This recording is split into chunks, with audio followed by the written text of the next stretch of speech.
यार वो ना वहां से होंगी। देखो बेटा, नहीं अभी स्टार्ट नहीं है, 2 मिनट रुकना, जरा सब ज्वाइन कर ले।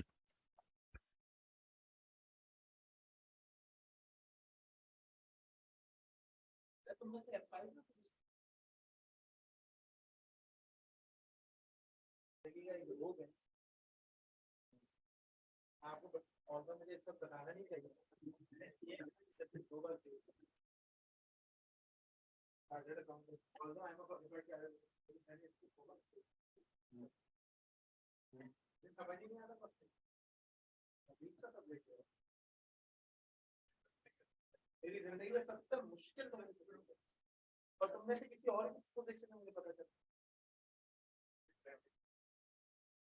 जैन तो लड़का है जैन।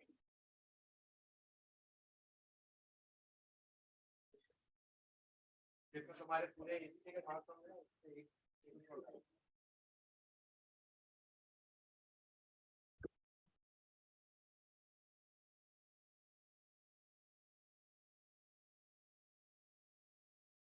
अच्छा जी, अस्सलाम वालेकुम everyone. Am I audible to every one of you online students? क्या मैं सबको ऑडिबल हूँ? चले, गुड। 2 मिनट दें, मैं जरा अपने इक्विपमेंट्स को रेडी कर लेता, फिर स्टार्ट करते हैं।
नहीं स्टार्ट नहीं है, 2 मिनट रुक जाए, बस कर रहा हूँ, मैं कर रहा हूँ।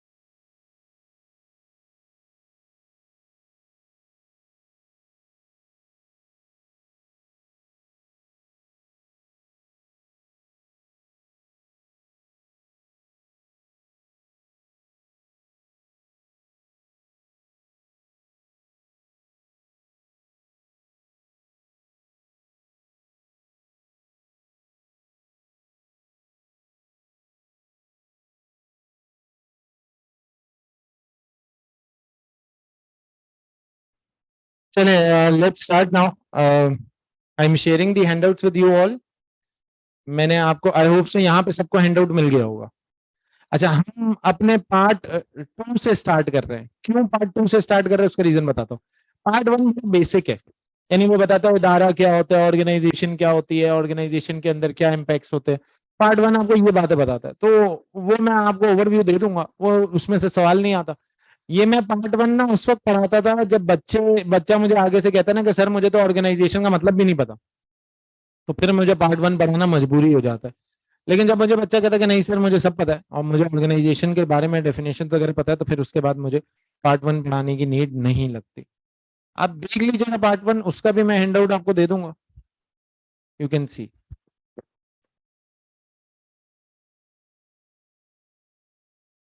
अच्छा, किसी का कोई क्वेश्चन है क्या? कोई भी कल की क्लास, कोई नई बात आपने सुनी हो, पेपर से रिलेटेड कोई मसला आपने सुना हो, कोई इशू, कोई सवाल, कोई परेशानी है, तो आज ही डिस्कस कर लो, ताकि वो आज के आज ही रिजॉल्व हो जाए और तुम्हारे दिल और दिमाग में ये ख्वाहिशात ना हो। अगर कोई है तो बता दो। एनीवन? कोई कोर्स कैसे चलेगा उससे रिलेटेड कोई ऐसा मामला कि सर ये बता दे कोर्स कैसे चलेगा, तो कोर्स में क्या चीज आएगी। ये बहुत अच्छा सवाल पूछा है। कोर्स एंड होगा पेपर से 10 दिन पहले, ठीक है। 10 दिन पहले का मतलब है कोर्स एंड होगा रेगुलर, वर्कशॉप एंड होगी पेपर से 5 दिन पहले। तो आपके पास सिर्फ 5 दिन है मेरे मतलब मेरी शक्ल देखने और पेपर देने, सिर्फ 5 days, not more than that, ठीक है। तो अब आप मुझसे पूछेंगे कि यार सर बाकी टीचर्स का तो कोर्स जल्दी एंड हो जाता है, आपको अच्छा ऑप्शन दे देता हूं उसका। आप एक काम करें, आप रिकॉर्डेड ले लें, पूरा बैच आपको रिकॉर्डेड भी मिल जाएगा, आप अपनी बेस पे देखें, इट्स अप टू यू। तो ये आपकी मर्जी है, बट कोर्स में ऐसे ही चलाओ।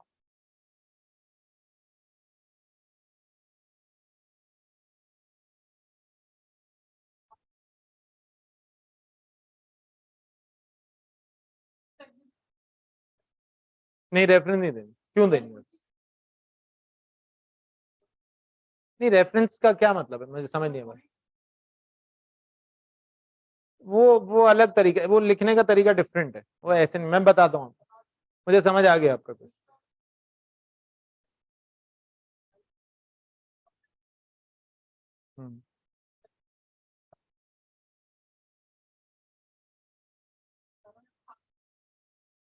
नहीं वो तो आपको बता देगा ना कि ये स्किल है, और वो तो नीचे लिखा हुआ होता है कि ये स्किल आपने दिखाना है, तो आप वो स्किल आप शोकेस करेंगे उसी आंसर के। आपने अलग से नहीं लिखना कि मैं कम्युनिकेशन दिखा रहा हूँ, मैं कम्युनिकेशन दिखा रहा हूँ, ऐसे नहीं होगा। आपने पहले दिया हुआ पेपर ये वाला? हाँ, नहीं एसबीएल तो नहीं दिया हुआ ना। अच्छा कोई ऐसा है जिसने पहले दिया हुआ है? तुमने कब दिया? मुझसे ही पढ़ा था? कहाँ? तो माशाल्लाह आपने अच्छा खासा नुकसान किया अपना। कितने मार्क्स आए थे अगर बुरा ना माने तो? यार तो खुद से क्यों पढ़ा था? हैं? तुम सीए वाले हो? टाइम मैनेज नहीं होता, रिकॉर्डेड ले लेते।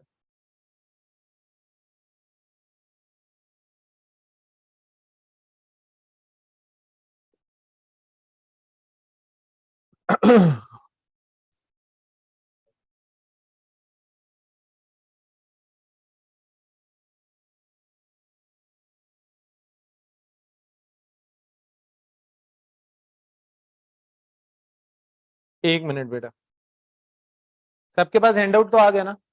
एक्स्ट्रा कॉपीज की जरूरत है?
चलें आज तो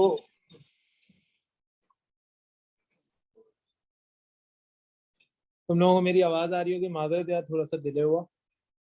नमाज नहीं पढ़ी आप लोगों ने? यार 2 मिनट दे दे मुझे, मैं कर लेते हैं, स्टार्ट कर लेते हैं, फिर उसके बाद पढ़ लेते हैं। असल में मेरी ना आज एक मीटिंग थी, और फिर उसके बाद नहीं एसीसी का नहीं ऑफिस, फिर उसके बाद मेरे यहाँ पे ना सीए की वर्कशॉप थी, फिर वो 6:30 बजे खत्म हुई, मैं यहाँ आ गया। तो वो क्योंकि बहुत ज्यादा एक्सेसिवली हो गया मामला, इस वजह से थोड़ा ये मसला आया। बट खैर हो गया।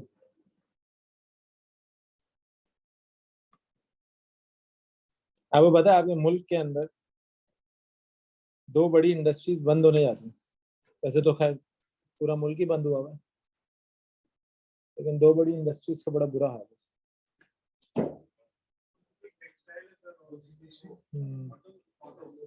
नहीं खैर ऑटोमोबाइल तो खैर इतना नहीं अफेक्ट हो रही, टेक्सटाइल बहुत अफेक्ट। और हमारी आधी आवाम इस वक्त सिर्फ कराची में ओले ढूंढ रही है, तो ओले कहाँ गिरे।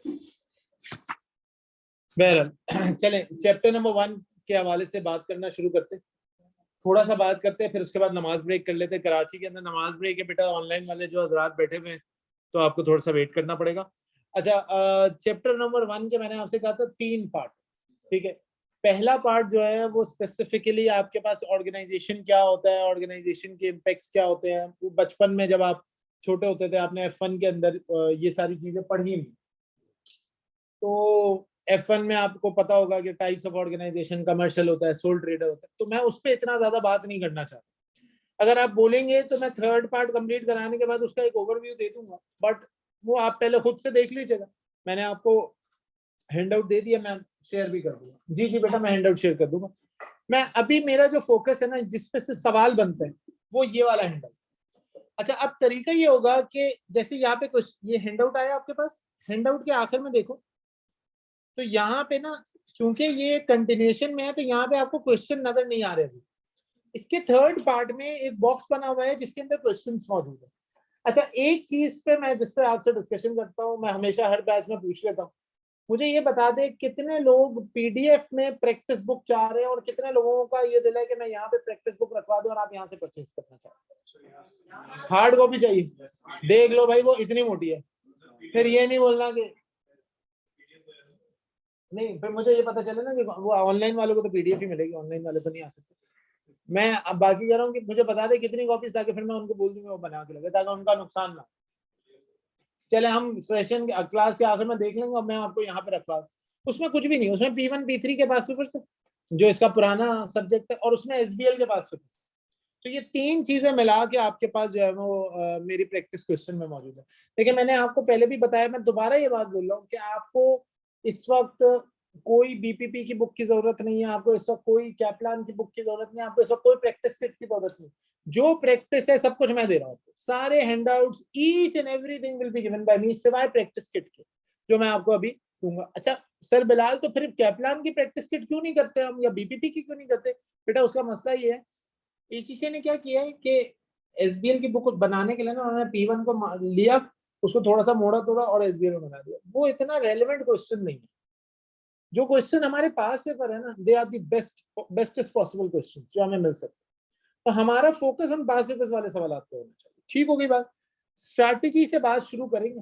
स्ट्रैटेजिक मैनेजमेंट क्या होती है, किसी भी कंपनी की स्ट्रैटेजी डिवाइस कैसे की जाती है। देखिए हम जब बोर्ड की मीटिंग्स में बैठते हैं या हम अपनी मैनेजेरियल मीटिंग्स के अंदर बैठे होते हैं ना, तो हम पता है एक सवाल हमेशा बोर्ड ऑफ डायरेक्टर्स हो गए या मैनेजेरियल लेवल तबका जो होता है ना, वो एक सवाल जरूर पूछता है कि सर अगर आप कोई स्ट्रैटेजी बनाते हैं तो उसका फायदा क्या।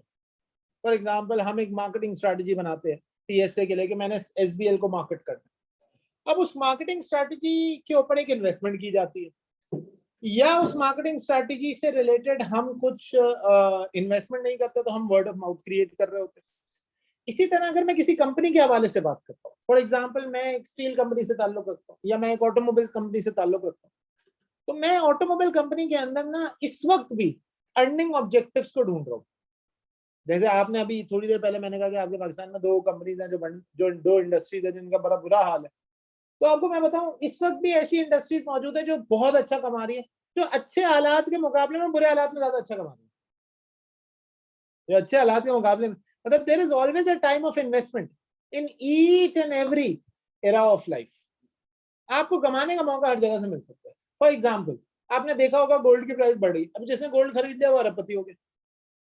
आपने देखा होगा आपके जो डॉलर है उसकी प्राइस बढ़ रही है।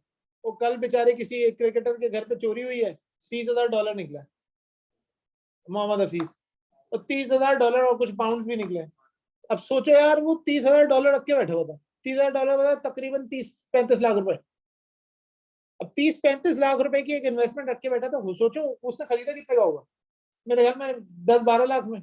30-35 लाख अगर उसके पास आज होते तो उसको तकरीबन 18-20 लाख रुपए का फायदा हो जाता। तो यार दुनिया में हर जगह पे एक स्ट्रैटेजिक मैनेजमेंट की जाती है, हर कंपनी स्ट्रैटेजीज बनाती है, हर कंपनी का कोई ना कोई स्ट्रैटेजिक ऑब्जेक्टिव जरूर होता है। देखिए स्ट्रैटेजी बनाने के लिए ना you have to position yourself, strategic position हासिल करनी पड़ती है, स्ट्रैटेजिक एनालिसिस करना पड़ता है। अब स्ट्रैटेजिक एनालिसिस क्या होता है, आपको अपना ना करंट हालात पता होने चाहिए।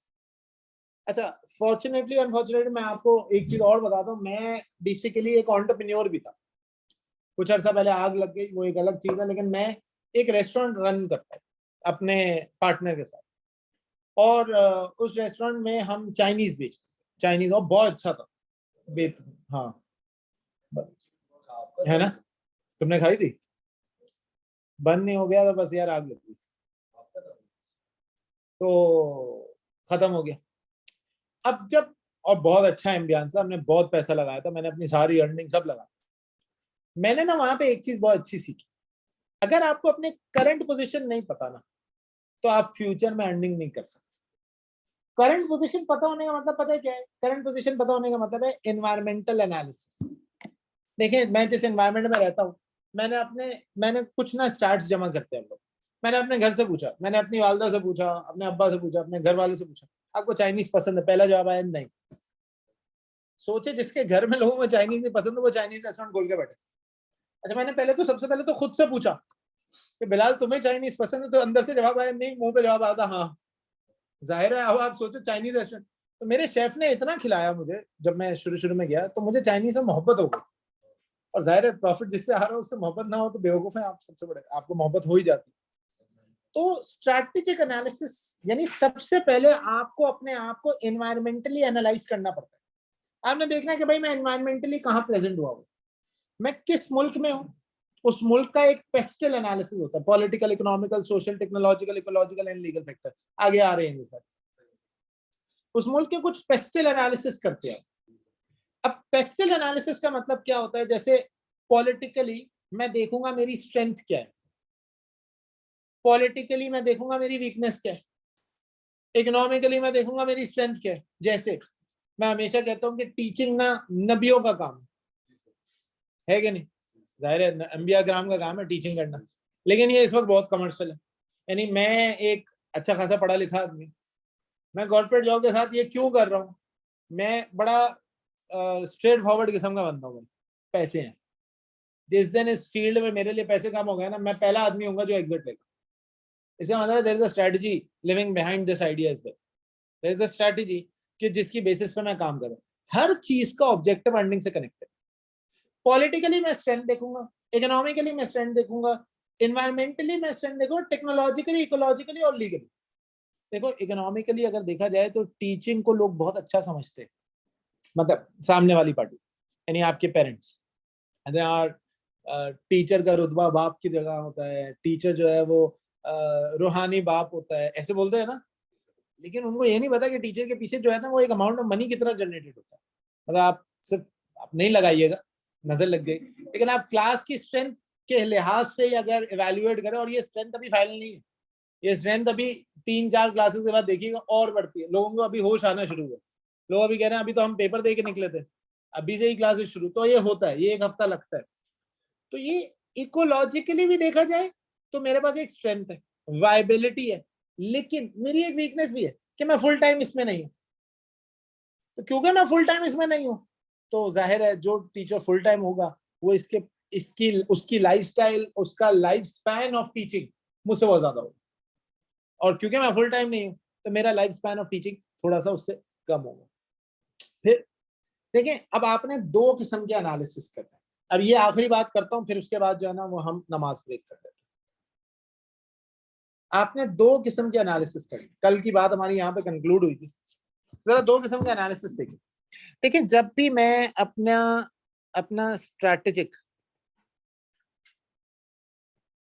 एनालिसिस देखता हूं ना तो मेरे दिमाग में 2 बातें आती है। पहली बात, अभी कॉपी ना करें, मैं टाइम दे दूंगा आपको। पहली बात जो मेरे दिमाग में आती है ना वो आती है मैक्रो लेवल एनालिसिस।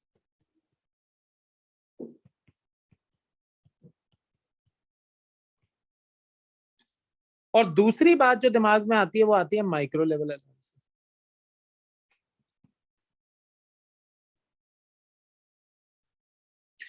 अच्छा, मैक्रो लेवल एनालिसिस का मतलब है इंडस्ट्री वाइज या मुल्क वाइज या ग्लोबल वाइज भी, अगर मैं एक मल्टीनेशनल कंपनी हूं। लेकिन माइक्रो लेवल एनालिसिस का मतलब है कंपनी के इंटरनल फैक्टर वाइज। अब यहां पे ना मैक्रो और माइक्रो को भी फर्दर डिवाइड किया जा सकता है दोनों में। एक है मैक्रो एनालिसिस। मैक्रो एनालिसिस पे पहली बात आती है कि आप अपने आप को जिस फील्ड में डालना चाह रहे हैं, यानी जिस प्रपोजल को आप इवैल्यूएट करना चाह रहे हैं, उसका एक इंडस्ट्रियल एनालिसिस कर लें।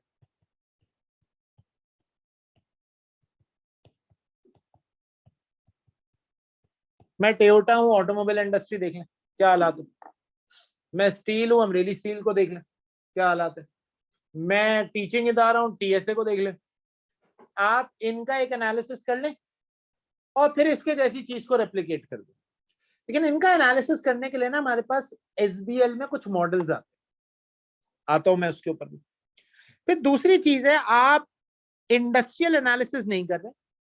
आपने कहा सबसे पहले मैं कर रहा हूं ओवरऑल एनवायरनमेंट का एनालिसिस, यानी मुल्क का एनालिसिस। तो ओवरऑल एनवायरनमेंट का भी कर सकते हैं।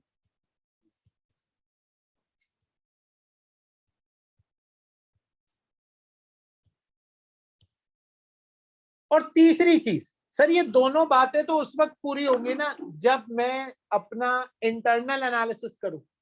तो आप तीसरा एनालिसिस पेपर से किसी भी कंपनी के प्रपोजल एक्सेप्ट करने से पहले एक इंटरनल एनालिसिस भी करते हैं।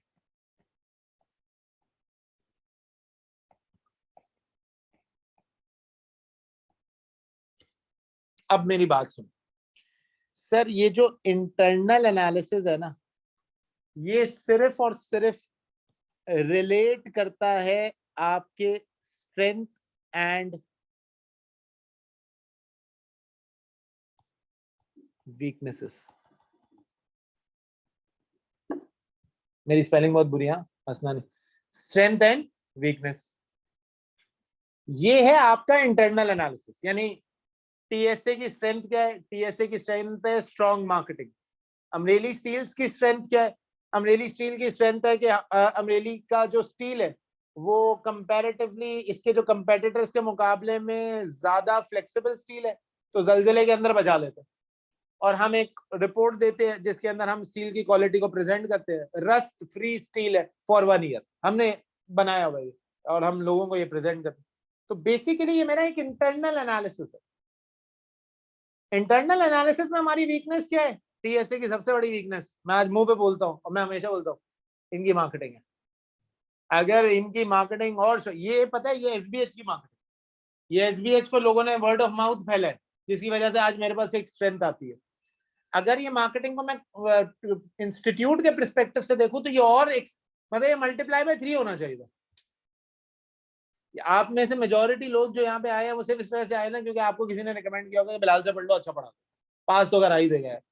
तो इसका मतलब है कि हमारी वीकनेस है मार्केटिंग। अगर हम अपनी मार्केटिंग को स्ट्रॉन्ग कर ले हम और बेहतर हो जाएंगे। दूसरी बात, सर मैं मैक्रो एनालिसिस कर रहा हूं। मैक्रो एनालिसिस में हमारे पास जब हम इंडस्ट्रियल एनालिसिस करते हैं ना, तो हमारे पास एक मॉडल यूज होता है और उस मॉडल को हम कहते हैं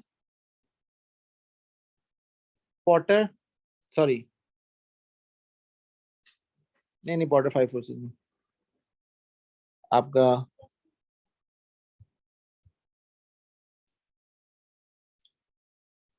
पॉटर 5 फोर्सेस इंडस्ट्री है ना, सॉरी, पॉटर 5 फोर्स एनालिसिस।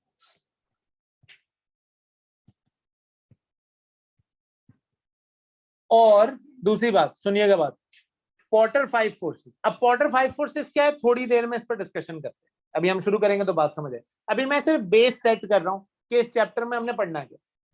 दूसरा एनालिसिस जो हम पढ़ते हैं इसके अंदर वो पॉटर 5 फोर्स के अलावा आता है, दैट इज द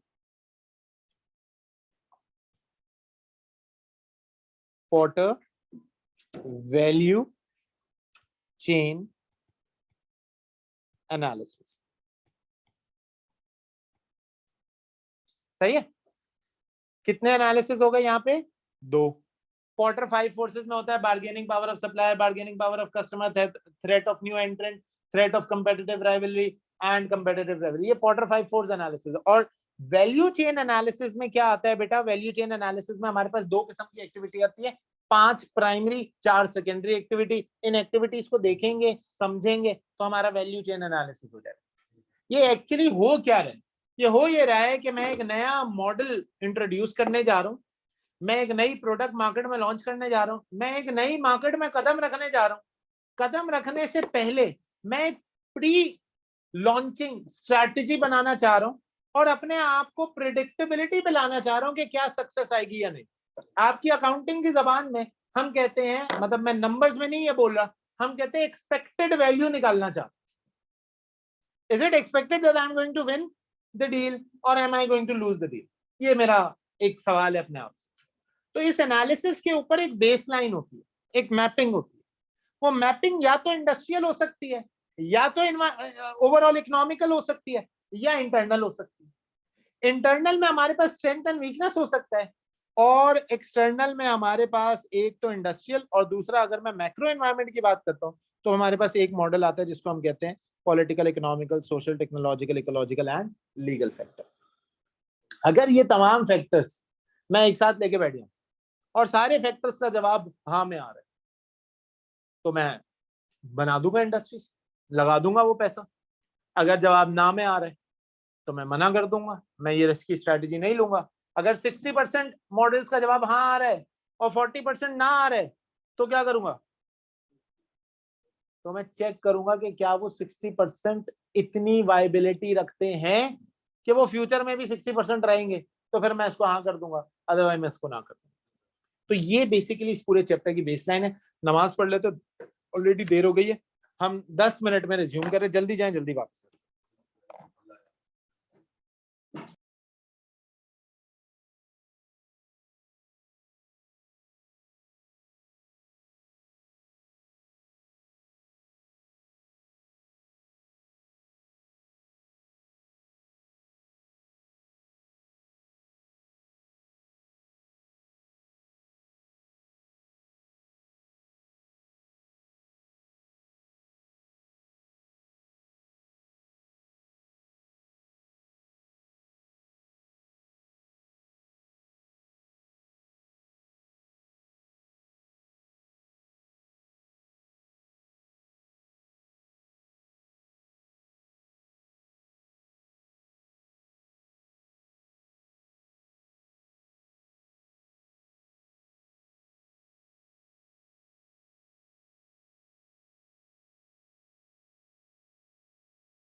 भाई आप में से जो आगे बैठा हुआ था उसका मैंने चार्जर लिया आपके।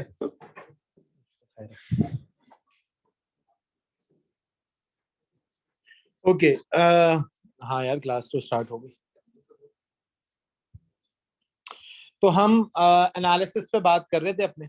तो इस किस्म का एनालिसिस हम बेसिकली प्रेजेंट करते हैं जब हमारे पास किसी भी नए मॉडल या किसी भी नए बिजनेस स्ट्रीम को हमने देखना होता है।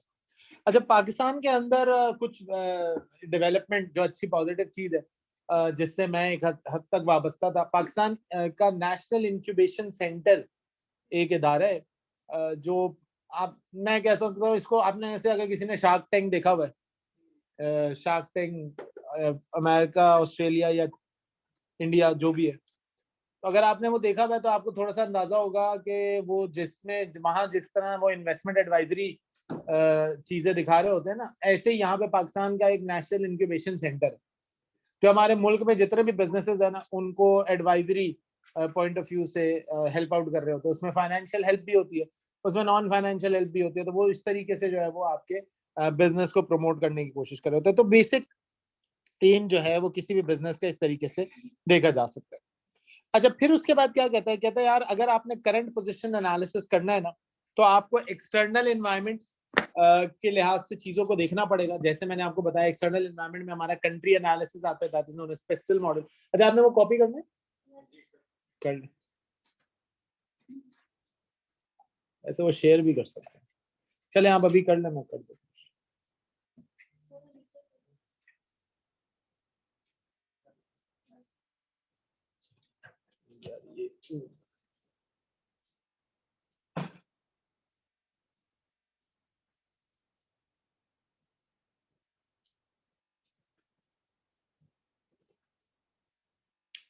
नीचे पेस्टल लिखा हुआ है, कर लें इसको कॉपी कर।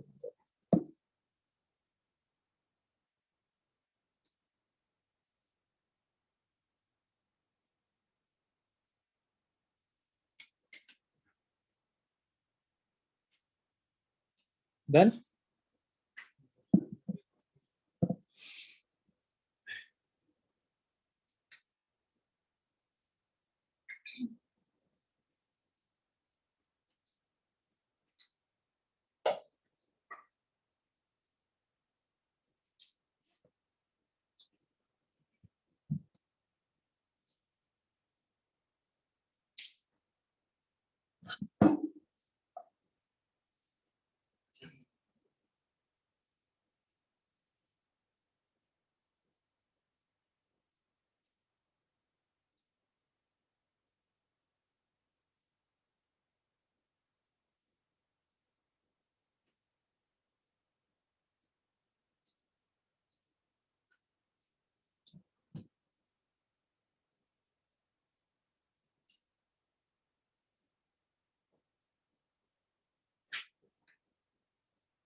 चले, मैं ख्याल में आपने कॉपी कर लिया, आगे बढ़ते। अच्छा, देखिए अब स्ट्रैटेजिक पोजीशन एनालिसिस के बाद हम आते हैं इंटरनल फैक्टर्स। इंटरनल फैक्टर्स में आता है हमारे पास ह्यूमन रिसोर्सेस। देखिए हर कंपनी के ह्यूमन रिसोर्स सबसे बेस्ट फैक्टर होता है किसी भी कंपनी को प्रमोट करने के लिए। मैं हमेशा इस बात को बड़ा फर्म बिलीवर हूँ, चाहे मैं कॉर्पोरेट लेवल पे ये बात बोलूँ या मैं आप लोगों के लेवल पे ये बात बोलूँ, कि अगर आपका ह्यूमन रिसोर्स सेटिस्फाइड है ना आपसे और आपकी इन्वायरमेंट आपके साथ खुश है तो आप एक अच्छा बिजनेस मॉडल क्रिएट कर सकते हैं। लेकिन अगर आपका ह्यूमन रिसोर्स सेटिस्फाइड नहीं है ना तो आपका बिजनेस मॉडल जो है वो डिक्लाइन पे जा सकता है। आपकी ह्यूमन रिसोर्सेज, आपकी एक्सपर्टीज, आपकी फाइनेंशियल रिसोर्सेज, जैसे टीएसए के फाइनेंशियल मसल्स बहुत स्ट्रांग है। आप कराची का कोई भी और इदारा उठा ले, बट टीएसए का जो फाइनेंशियल रिसोर्स है, जो फाइनेंशियल मसल्स है, वो शायद ही किसी और के पास। उसका बहुत बड़ा मेन रीजन ये है कि सबसे पुराने हैं ये लोग, they are the pioneers of this field, और इन्होंने बहुत सारे बच्चे जो है वो यहाँ से बाहर भेजे भी हैं जो क्वालिफाइड होके अच्छी अच्छी इंडस्ट्रीज में काम कर रहे हैं। मेरे अपने ही स्टूडेंट्स ऐसे बहुत सारे हैं जो कह रहे हैं सर हम फला इंडस्ट्री में टॉप लेवल ऑफ मैनेजमेंट में पहुंचे हुए हैं। यू नो, ह्यूमन रिसोर्स एक बहुत बड़ा ऑब्जेक्टिव होता है किसी भी कंपनी की स्ट्रेंथ को बनाने के लिए। आईटी रिसोर्सेज, ब्रांड या corporate image, any unique tangible asset. मैं आपको एक ब्रांड या कॉर्पोरेट इमेज के बारे में एक छोटी सी स्टोरी बता देता हूँ। अच्छा, इसमें ना एसबीएल में ना मैं आपको बताऊँ थोड़ा सा ना बातें और कंपनी के हवाले से जो स्ट्रेटेजिक टॉक्स होती है ना वो बहुत मैटर करती है। तो इसमें बड़ी अपडेटेड बातें रखनी पड़ती हैं आपको भी और मैं उसका रीजन बता दूं। मैंने कुछ अर्सा पहले ना एक बैच के अंदर एक कंपनी के बारे में, मूडी एक वेबसाइट है, एक फाइनेंशियल मैगजीन MWDY, अब उसको कुछ लोग मोडी पढ़ते हैं, कुछ मोदी पढ़ते हैं, जो भी है, MWDY के नाम से एक फाइनेंशियल मैगजीन। तो मैंने उसमें एक आर्टिकल पढ़ा, उस आर्टिकल को मैंने क्लास में डिस्कस किया और उसी आर्टिकल से रिलेटेड एक इंडस्ट्री का मॉडल आ गया, यानी एक इंडस्ट्री के बारे में कहानी पूछ ली। तो इसका मतलब है वो वर्ल्ड वाइड मैगजीन है तो चीजें होती हैं, तो इसमें काफी सारी चीजें तुम्हें रेलेवेंस नजर आएंगी। यानी जब तुम पेपर देने बैठोगे तुम्हें लगेगा कि सर ये बात आपने बताई थी क्लास में, हाँ ये तो ऐसा ही है। काफी हद तक जो है ना वो सिमिलैरिटी या सिंक्रोनाइजेशन का इम्पैक्ट नजर आ रहा होगा। अच्छा, अब एक बात मेरी गौर से सुनना, आपने एक बड़े ब्रांड का नाम सुना होगा स्केचर्स के नाम से, ठीक है, फिर आपने गुची, अरमानी, जिडानो, लेवाइस, एडिडास, यार ये जितने भी बड़े बड़े ब्रांड्स हैं इनका जो ब्रांड इमेज है वो बहुत बेहतरीन लेवल पे डेवलप हुआ हुआ है। इतने बेहतरीन लेवल पे स्केचेस का ब्रांड इमेज डेवलप हुआ हुआ है कि मैं आउट ऑफ पाकिस्तान था आज से तो तकरीबन 20-30 दिन पहले, तो मैंने वहां पे लोगों को ये बोलते और सोचते सुना है कि यार ये प्रोडक्ट इसलिए अच्छी है क्योंकि इस प्रोडक्ट के बारे में एक गाना मशहूर हुआ है। अब मैं वो गाने बता नहीं सकता लेकिन वो गाना मशहूर हुआ है, एक सॉन्ग है and that is one of the famous song जिसमें वो गुची और स्केचर की तारीफ कर रहा है एंड वो उसके ब्रांड इमेज को क्रिएट करता है। आपको पता है उस सॉन्ग के ऊपर जो हाइप आई है ना वो सिर्फ एक ब्रांड की वजह से आई, एंड दैट इज स्केचर्स। यानी स्केचर्स जो कि जूते बेचता है उसने एक सॉन्ग को हिट कर दिया, गुची नहीं स्केचर्स की वजह से।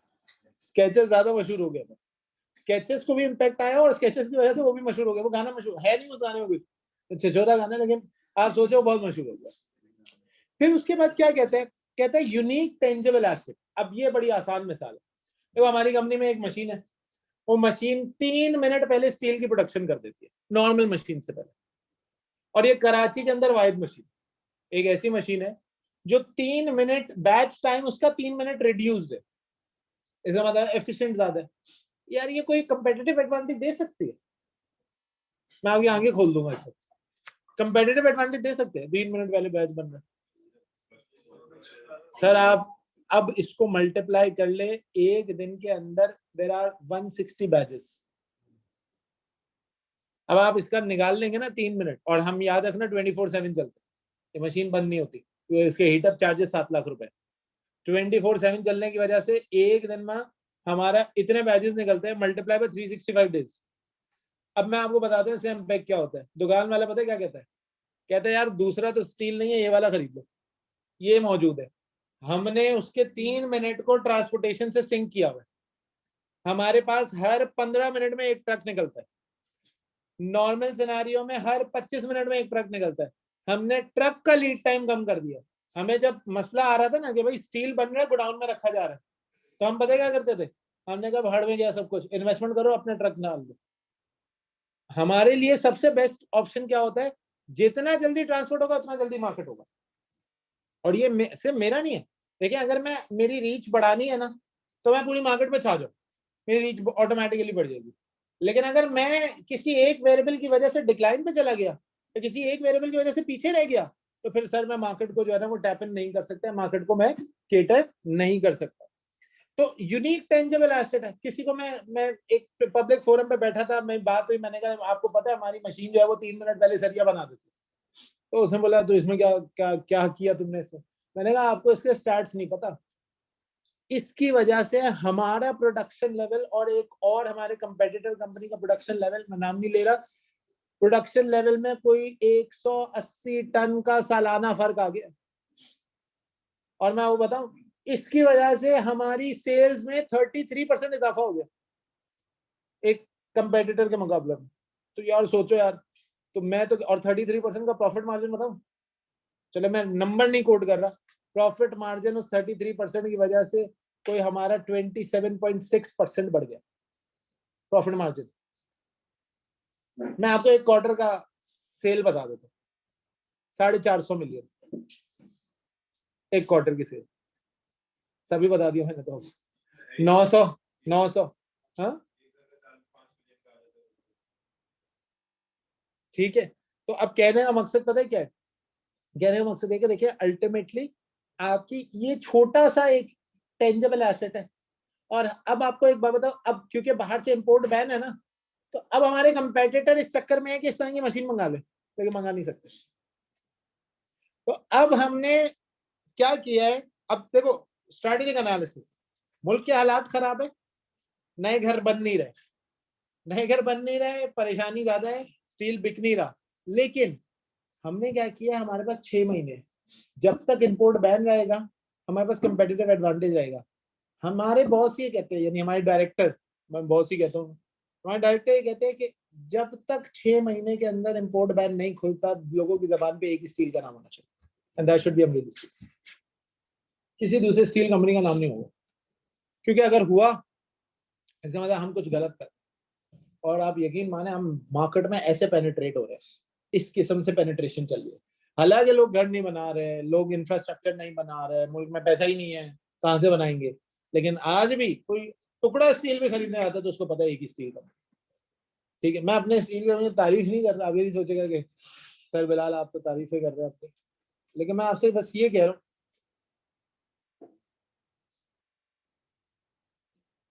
कि हमारा जो स्ट्रक्चर है वो इस तरीके से जो है वो हमें फाइनेंशियल बेनिफिट देता है। जी, कोई सवाल है?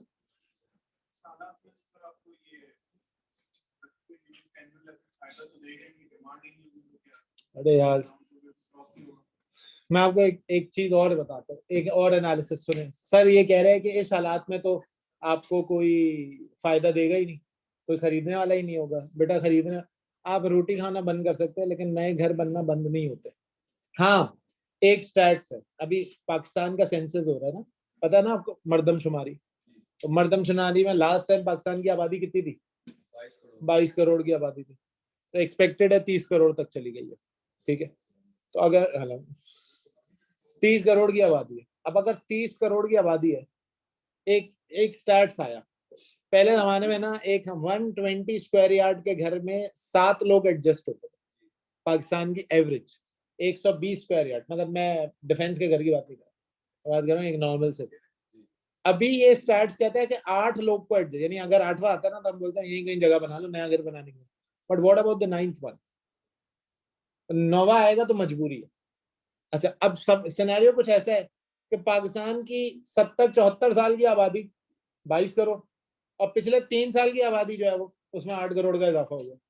तो अगर आप एक वेटेड एवरेज लेंगे ना, तो वो जो एक बच्चे को अपने ही घर में सुलाना और जो आबादी का इंक्रीज है वो फिर भी हमारी सेल्स से ज्यादा ही, यानी हमारी सेल्स को ज्यादा ही करता है, मजबूरन खरीदना पड़ता है। दूसरी बात बताऊं मैं, मतलब गलत बात बताता हूँ मैं, फिर भी बताऊँ, आप जी नहीं भी बोले तभी हो रहा है, कंट्रोल करें अपने जी को। दूसरी इंपॉर्टेंट बात बताता हूँ, ये जो आफत आती है ना, ये अपॉर्चुनिटी आती है। ठीक है, ये अपॉर्चुनिटी है। तो मतलब मैंने कंपनी की मीटिंग्स में मैंने बोलते सुना कितनी तबाही हुई है, कितना इंफ्रास्ट्रक्चर तबाह हुआ, और हम पेनिट्रेट कैसे कर सकते। पता है क्या डिसाइड हुआ? नॉर्मल क्रेडिट टर्म से 3 महीने ज्यादा दे दो। ठीक है, जेबों में पैसे तो है नहीं इनके, नॉर्मल क्रेडिट टर्म से ऊपर दे दो 3 महीने, मार्केट में घुस जाएंगे, जाके नारायण कागान, हुंजा, कश्मीर, टर्की के अंदर कैसे इन्वेस्टमेंट करें, कैसे पहुंचाएं, डोनेशन का जहाज भेज दो। ट्रेडिंग होनी नहीं, वो ट्रेडिंग। खैर आगे बढ़ते हैं, अल्लाह करे यूट्यूब पे ना जाए वरना जॉब का डर हो जाएगा मुझे। बहरहाल सर, मिशन क्या होता है किसी भी स्ट्रैटेजिक रेप्लिकेशंस को जब हम बनाते हैं तो मिशंस क्या होते हैं हमारे? एक्सपेक्टेशन ऑफ की स्टेक होल्डर। देखें, सबसे पहले आपके ना स्टेक होल्डर्स की कुछ एक्सपेक्टेशन। अब स्टेक होल्डर कौन होता है पता है ना? Anyone who can affect the company और get affected by the company's operation. Clarity of mission और फ्यूचर कोर्स ऑफ डायरेक्शन। आपके मिशन की क्लैरिटी होनी चाहिए। देखिए, मुझे मेरा मिशन क्लियर है, मैंने एसबीएल का किंग बनना है। जिस दिन मुझे अंदाजा होगा कि भाई एसबीएल में मार्केट अब डिक्लाइन जा रही है मेरी, तो मैं खुद ही हट जाऊंगा। मेरा ये मिशन है कि मैं हर बैच में बोलता हूँ, और मैं हर बैच में बोलता हूँ कि जिस दिन मेरे एक नंबर से कम हो गए ना बच्चे, मैं वॉलंटरली छोड़ दूंगा ये बैच, क्योंकि मुझे हाइप बड़ी पसंद है लेकिन मुझे डिक्लाइन पसंद नहीं, तो मैं डिफीट एक्सेप्ट नहीं कर सकता, तो मैं छोड़ दूंगा। तो ये कंपनी का भी मिशन होता है। आपको पता है करीम का केस हुआ क्या था? $3.2 मिलियन में उबर ने खरीद लिया। $3.2 मिलियन, मतलब कोई बहुत बड़ी बिड नहीं है, लेकिन करीम को ये एहसास दिला दिया गया था कि अगर तू अभी नहीं बिकेगा तो तुम चले जाओ। और दूसरा एहसास ये दिलाया था 3.2 is a very good amount,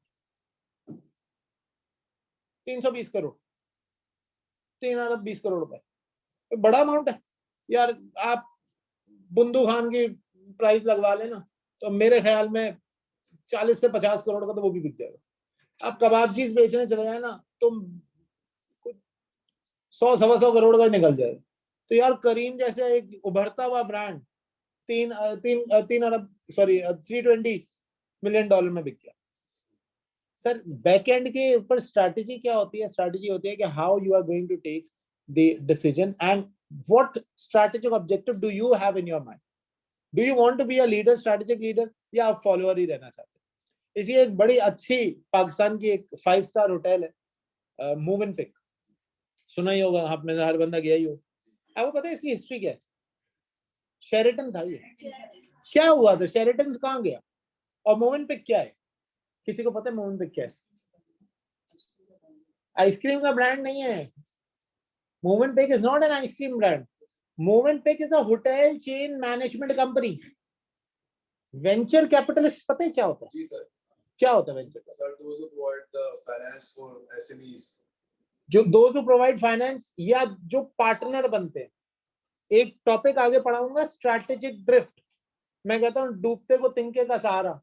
मैं वो बताता हूँ शेरेटन में हुआ क्या था। शेरेटन कंपनी, शेरेटन होटल में एक मेरे बचपन की बात है, आपका भी बचपन ही होगा।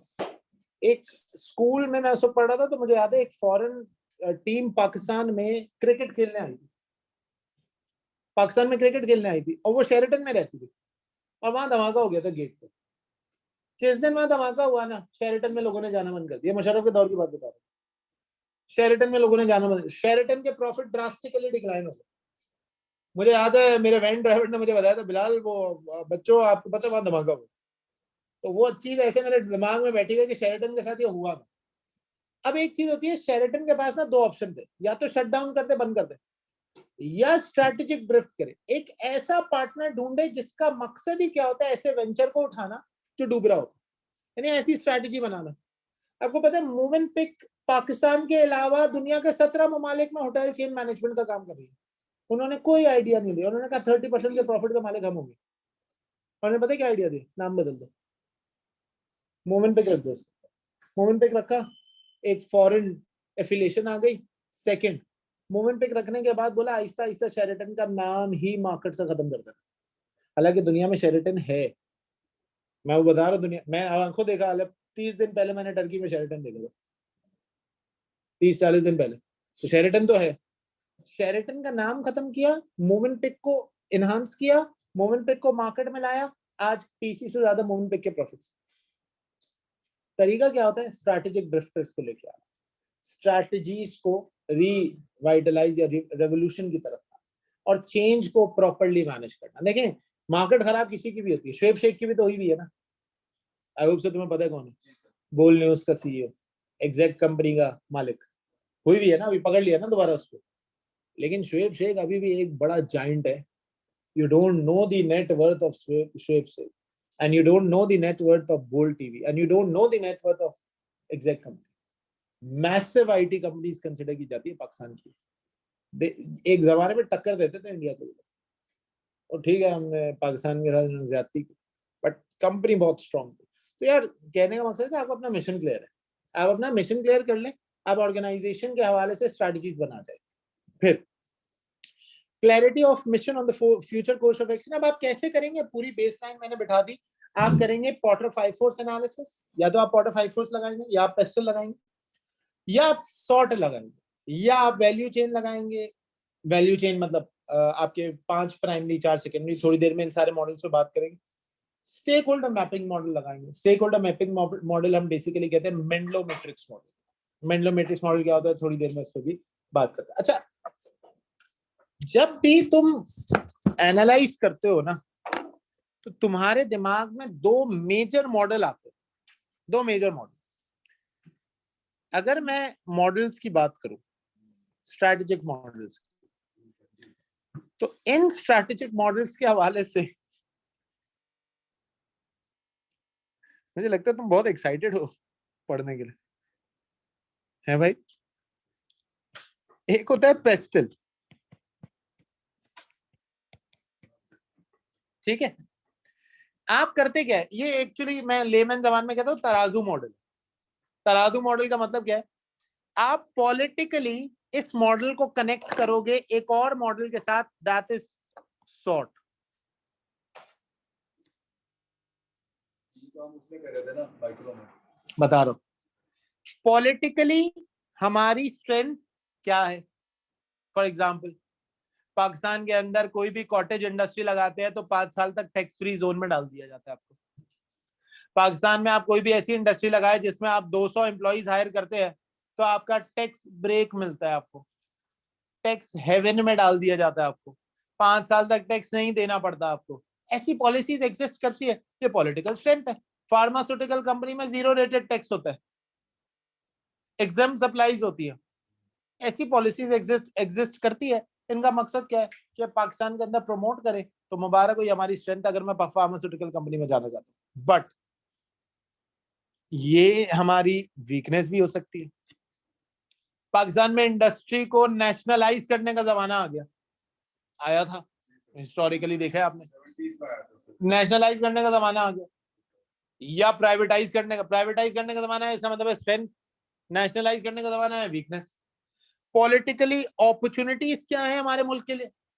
सर पॉलिटिकली बहुत सारी अपॉर्चुनिटीज हो सकती है। फॉर एग्जांपल हमारी कंपनी के लिए, फॉर एग्जांपल मैं एक ऑटोमोबाइल इंडस्ट्री में हूँ, पॉलिटिकल अपॉर्चुनिटी ये है कि we don't have people who would want to go to their offices using bicycle। हमारे लोग बाइसिकल पे नहीं आ रहे। पेट्रोल जितना भी बढ़ जाए, कार पूलिंग का कॉन्सेप्ट पाकिस्तान में नहीं चल सकता। 4 लोग बैठते हैं, चारों एक दूसरे को लूट लेते हैं। पाकिस्तान के अंदर ये कॉन्सेप्ट नहीं चल सकते। ड्रोन डिलीवरी पाकिस्तान में नहीं हो सकती। तो मसाइल हैं, दुनिया में है ड्रोन डिलीवरी भाई। मैंने फूड पांडा किया था, मेरे होटल के बेलकनी में आ गया और मैं हैरान था, यार देखो कहाँ दुनिया चली गई है। हम दुनिया के अंदर मेट्रो का कॉन्सेप्ट इतना फ्लरिश हुआ हुआ है, इतना फ्लरिश हुआ हुआ है, पाकिस्तान में मेट्रो जैसी कोई चीज नहीं। फिर पॉलिटिकल थ्रेट, आपकी इंडस्ट्री अच्छी चल रही है, आपकी मार्केट अच्छी चल रही है, आपका बिजनेस अच्छा चल रहा है, अचानक से पॉलिटिकली एक लॉ में ट्विस्ट आया, लॉ चेंज हो गया और मामला गड़बड़ हो गया। अब मैं तुम्हें बताता हूँ इसकी एक बड़ी आला मिसाल। पाकिस्तान में 2018 में ना बहुत जबरदस्त वाली बारिश हुई। अब बारिशों के बाद इम्पैक्ट क्या हुआ? रोड धंसना शुरू हो गए। तकरीबन 15-16 लोग कराची में इंतकाल कर गए करंट लगने की वजह से। बड़ा मसाइल है। हमारे पास ना सुबह 8 बजे एक नोटिफिकेशन आया कि इस एक्ट को नाम दिया गया मिनिमम वेट लेवी एक्ट। ये पॉलिटिकल थ्रेट समझा रहा हूं मैं तुम्हें। मिनिमम वेट लेवी एक्ट यानी कि एक ट्रक 3 टन से ज्यादा माल नहीं ले जा सकता, 300 किलो। ये एक्ट लग गया। इससे पहले हम 350, 400 किलो, 500 किलो ओवरलोडिंग करते थे। कराची है यार, चलता ही ओवरलोडिंग पे। उसने कहा ये जो रोड धंसा है ना, ये रोड की क्वालिटी खराब नहीं है, ये आप ट्रक ओवरलोड करते हो। अच्छा, पाकिस्तान में लॉ आता है, हम कहते हैं यार we don't give a damn, चलाओ।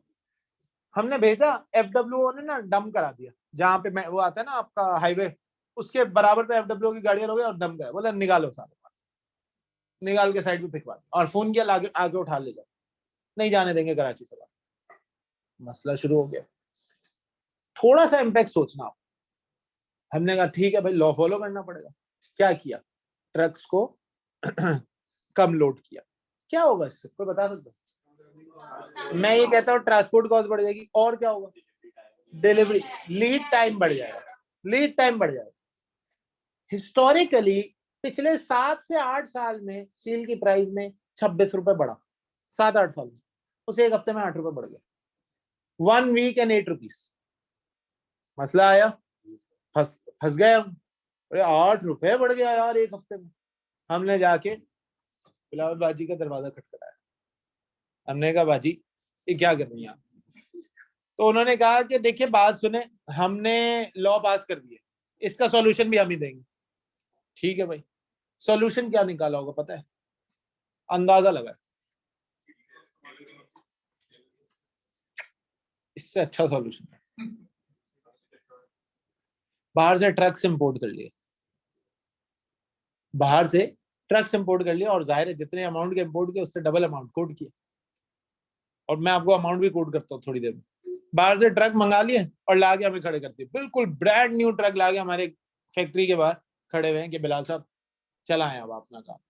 ठीक है भाई, ट्रक्स के ट्रक्स आ गए। ट्रांसपोर्टेशन कॉस्ट वैसी की वैसी है, दिमाग अकाउंटेंट वाला नहीं। दूसरा, शार फैसल में ना 3 ट्रक खड़े हो जाए तो लाहौर की सड़कें लगता है। आप देखें ना, बिल्कुल ट्रैफिक कंजेशन हो गया।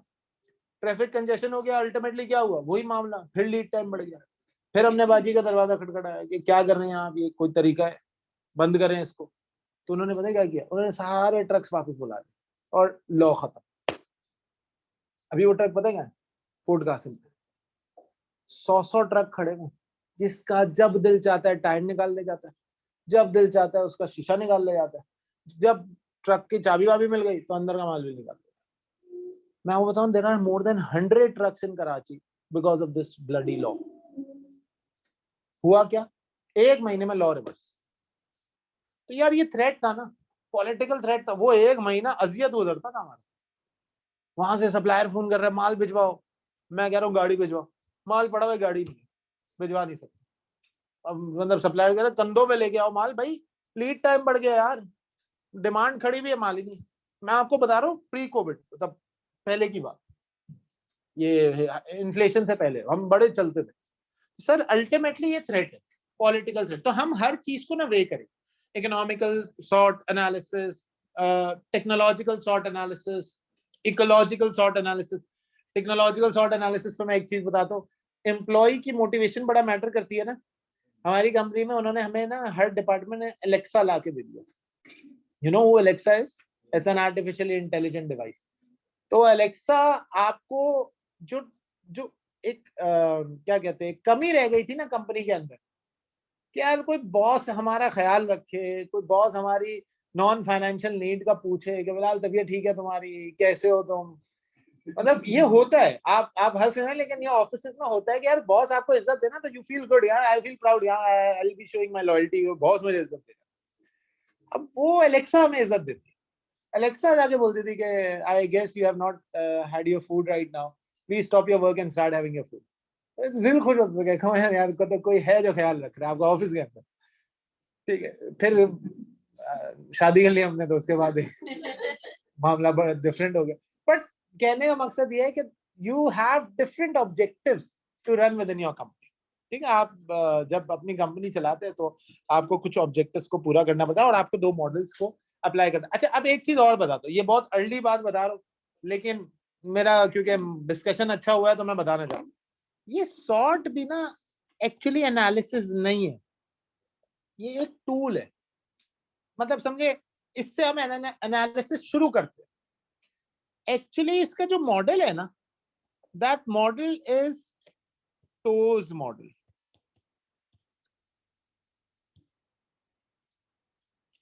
पेस्टल को सॉर्ट से देखते हैं, सॉर्ट को जो है टोस पे जाते हैं। जी, ये चीज- ना पेस्टल को सॉर्ट से नहीं देखते, पेस्टल को तो सॉर्ट से ही देखते हैं। टोज मॉडल है चीजें सही करने का।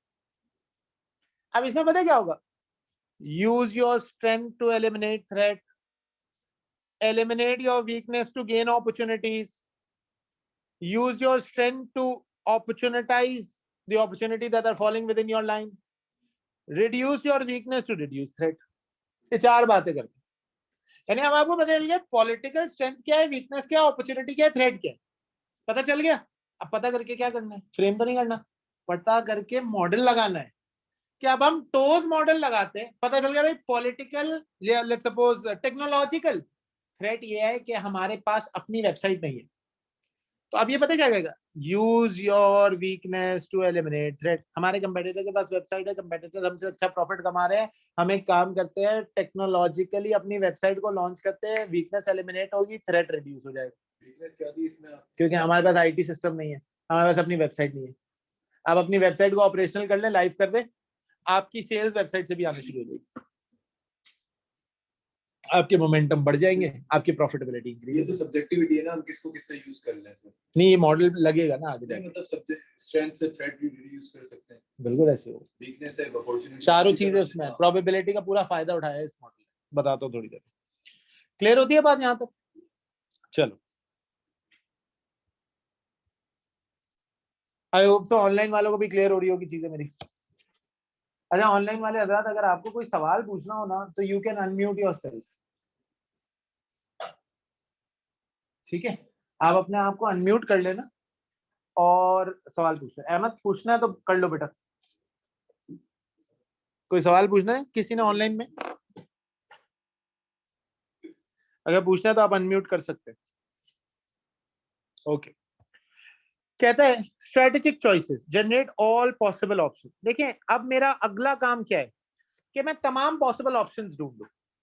फॉर एग्जांपल मैं यहाँ पे इन्वेस्टमेंट कर सकता हूँ, इन्वेस्टमेंट प्रपोजल ए में हो सकती है, प्रपोजल बी में, सी में, डी में। अब मैं अगर अच्छी इन्वेस्टमेंट करता हूँ तो मेरे अच्छे एनपीवीज आएंगे, मेरे अच्छे एनपीवीज आएंगे तो मेरे अच्छे आईआरआर आ जाएंगे, आईआरआर अच्छे आएंगे, एआरआर अच्छे आएंगे, मेरे रोस अच्छा, रिटर्न ऑन इक्विटी अच्छा, सब कुछ अच्छा अच्छा अच्छा आएगा तो मेरा मॉडल हमेशा कामयाबी होगा। ठीक है। और अगर मेरा सब कुछ बुरा आ रहा है तो इसका मतलब है मुझे ऐसे रिस्की मॉडल में इन्वेस्टमेंट नहीं करनी चाहिए। Again analyse pros and cons of all option. Simple बात है, आपने आज एनालाइज कर लिया, आपने आज पेस्टल मॉडल लगा लिया, आपने आज पॉटर 5-4 मॉडल लगा लिया, आपने वैल्यू चेन मॉडल लगा लिया, आपने तीनों मॉडल लगा लिया, आपने सॉर्ट और एनालिसिस भी कर लिया, आपने डोज मॉडल भी लगा लिया, सारा नक्शा आपके सामने आ गया। आपका बिजनेस है रेस्टोरेंट इंडस्ट्री चलाना, आपका बिजनेस है रेस्टोरेंट बिजनेस, आपने पूरा नक्शा अपने सामने खींच दिया।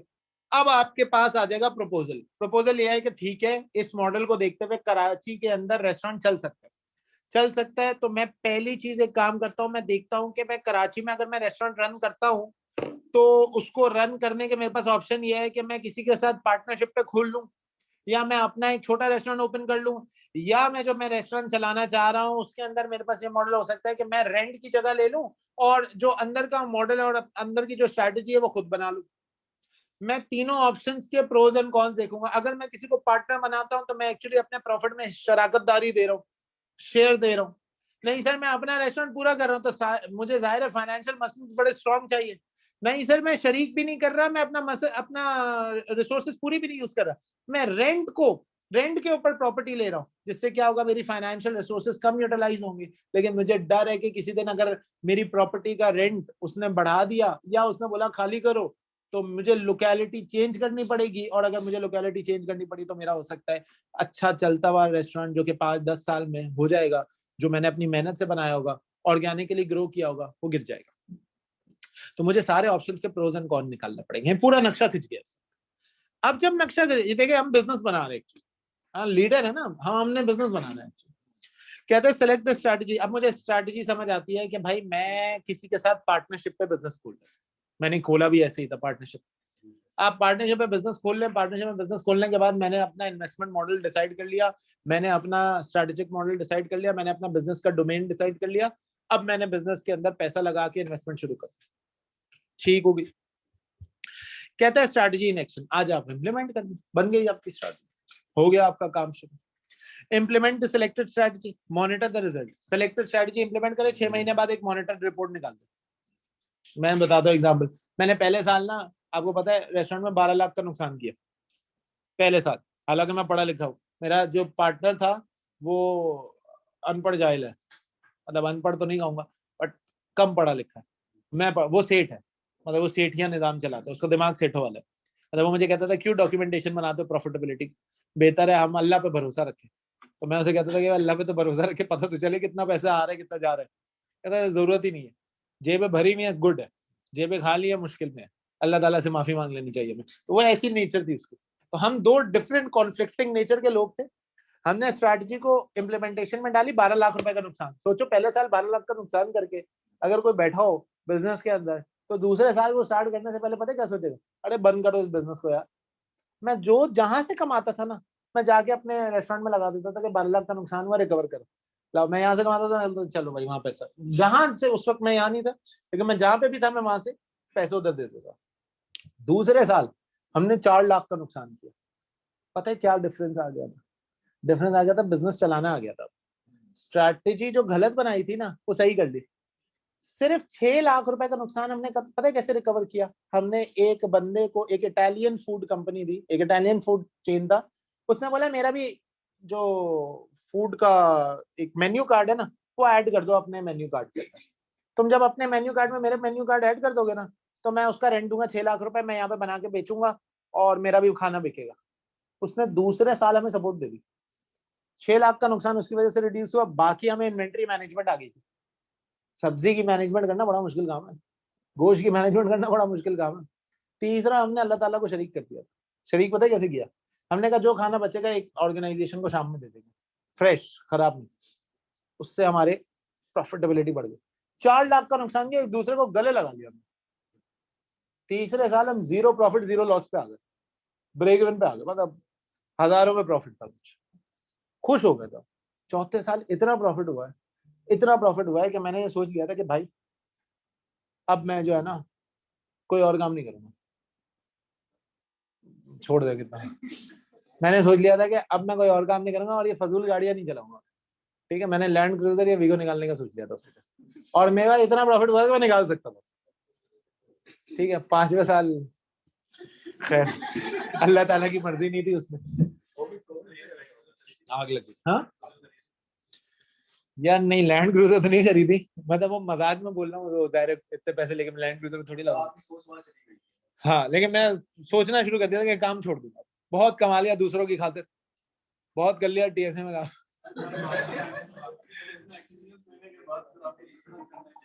यार बस फिर पार्टनर से झगड़ा हो गया आखिर में, फिर उसके बाद दिल नहीं किया काम करने।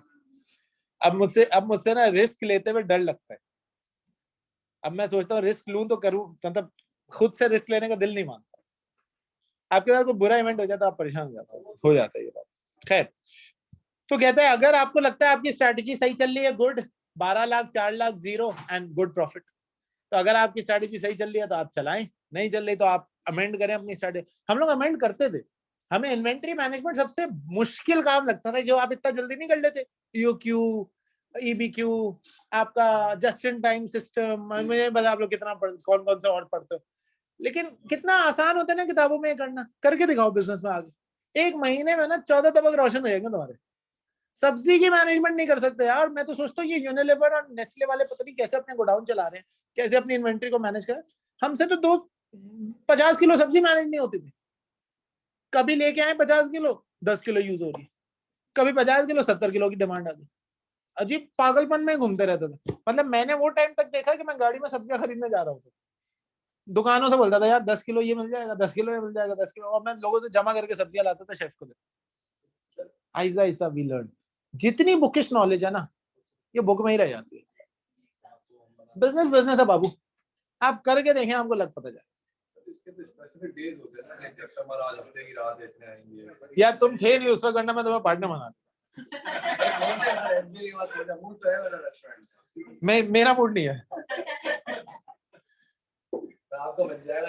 बेटा, मैं पहले बहुत नुकसान कर चुका। आगे बढ़ते, एक्सटर्नल एनवायरनमेंट। नहीं अल्लाह, और देखो आज एक कसम खानी है तुमने, कभी भी ना, मतलब आज से कुछ अरसे के बाद 9 to 5 जॉब नहीं करोगे। मतलब करना, शुरू में करना, कुछ अरसा करना, उसके बाद अपना धंधा करना, अपना बिजनेस करना। नहीं करना 9 to 5 जॉब। किसी दूसरे के लिए धंधे का मतलब है बिजनेस, किसी दूसरे के लिए काम नहीं करना भाई। करना मतलब कुछ हद तक करना, मैं भी कर रहा हूँ, लेकिन एक टाइम बाद ना सोच लेना कि मुझे बिजनेस करना है। मैं बता नहीं सकता आपको, बहुत कमाई है, बहुत बरकत है। अल्लाह ताला ने अलग से बरकत रखी हुई है। ज्यादा कमाता है यार। नहीं सब्जी वाले नहीं बनना, लेकिन अच्छा, हाँ अच्छा बिजनेस कर। क्या सवाल पूछो?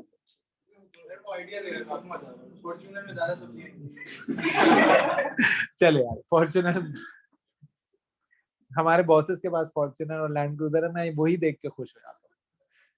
हाँ, आगे बढ़ते हैं। हाँ, इधर भी है, मेरे एक्स बॉस के पास तो इससे भी अच्छी है।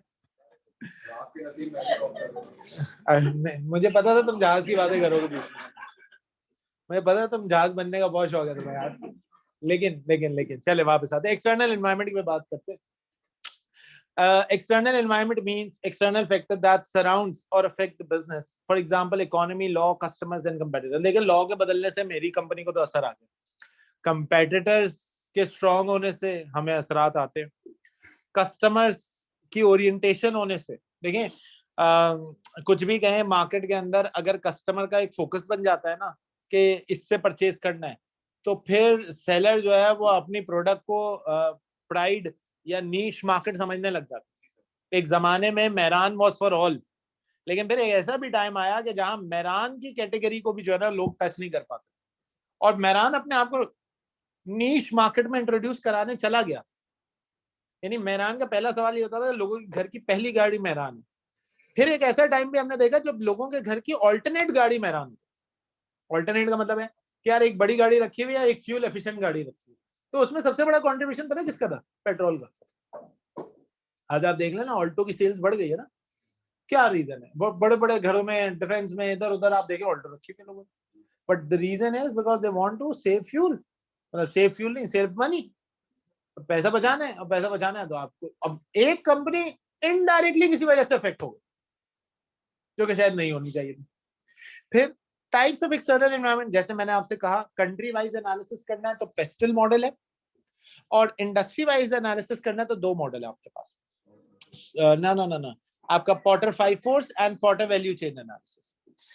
कहते हैं प्रिडिक्शन। अच्छा, दो तीन चीजें बड़ी इंपॉर्टेंट है। प्रिडिक्शन क्या होती है? कहते हैं as environment is uncertain, prediction is required in order to plan ahead.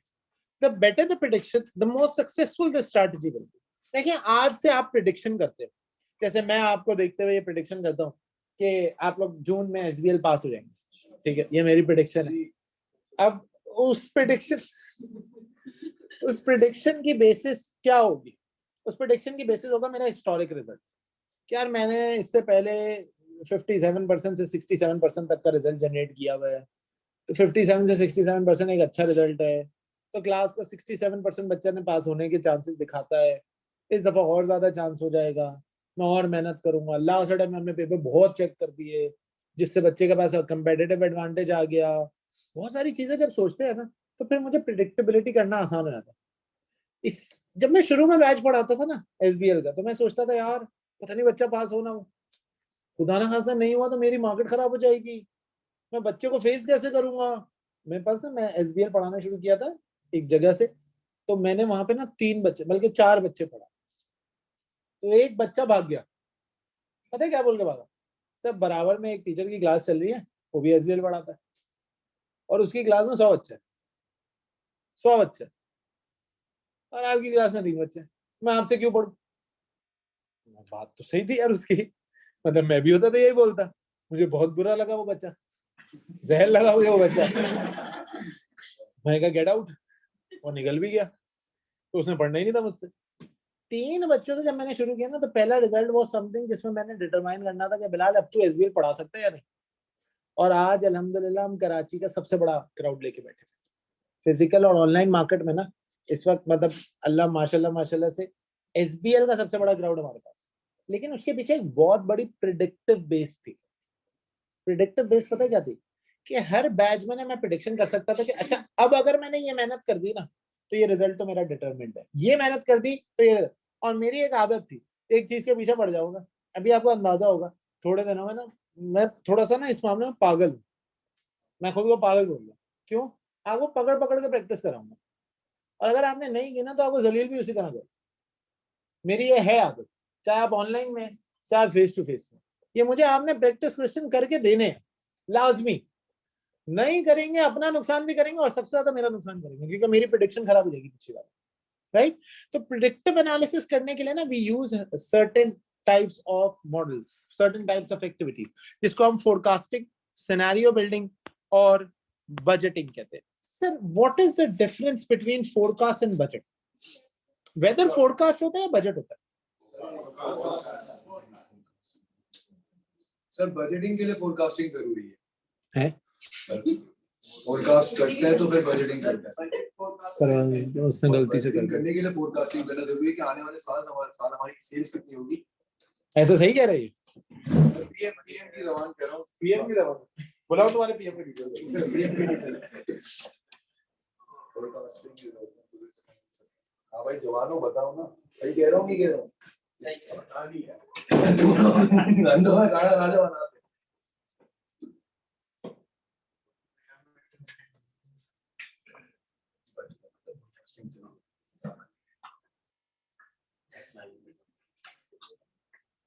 Budgeting के लिए चाहिए।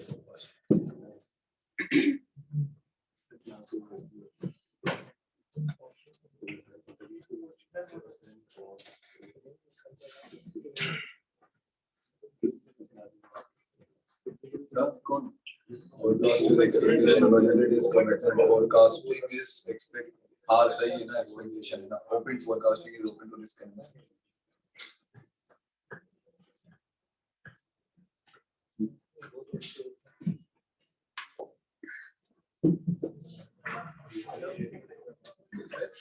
हमारा बजट प्लानिंग से होती है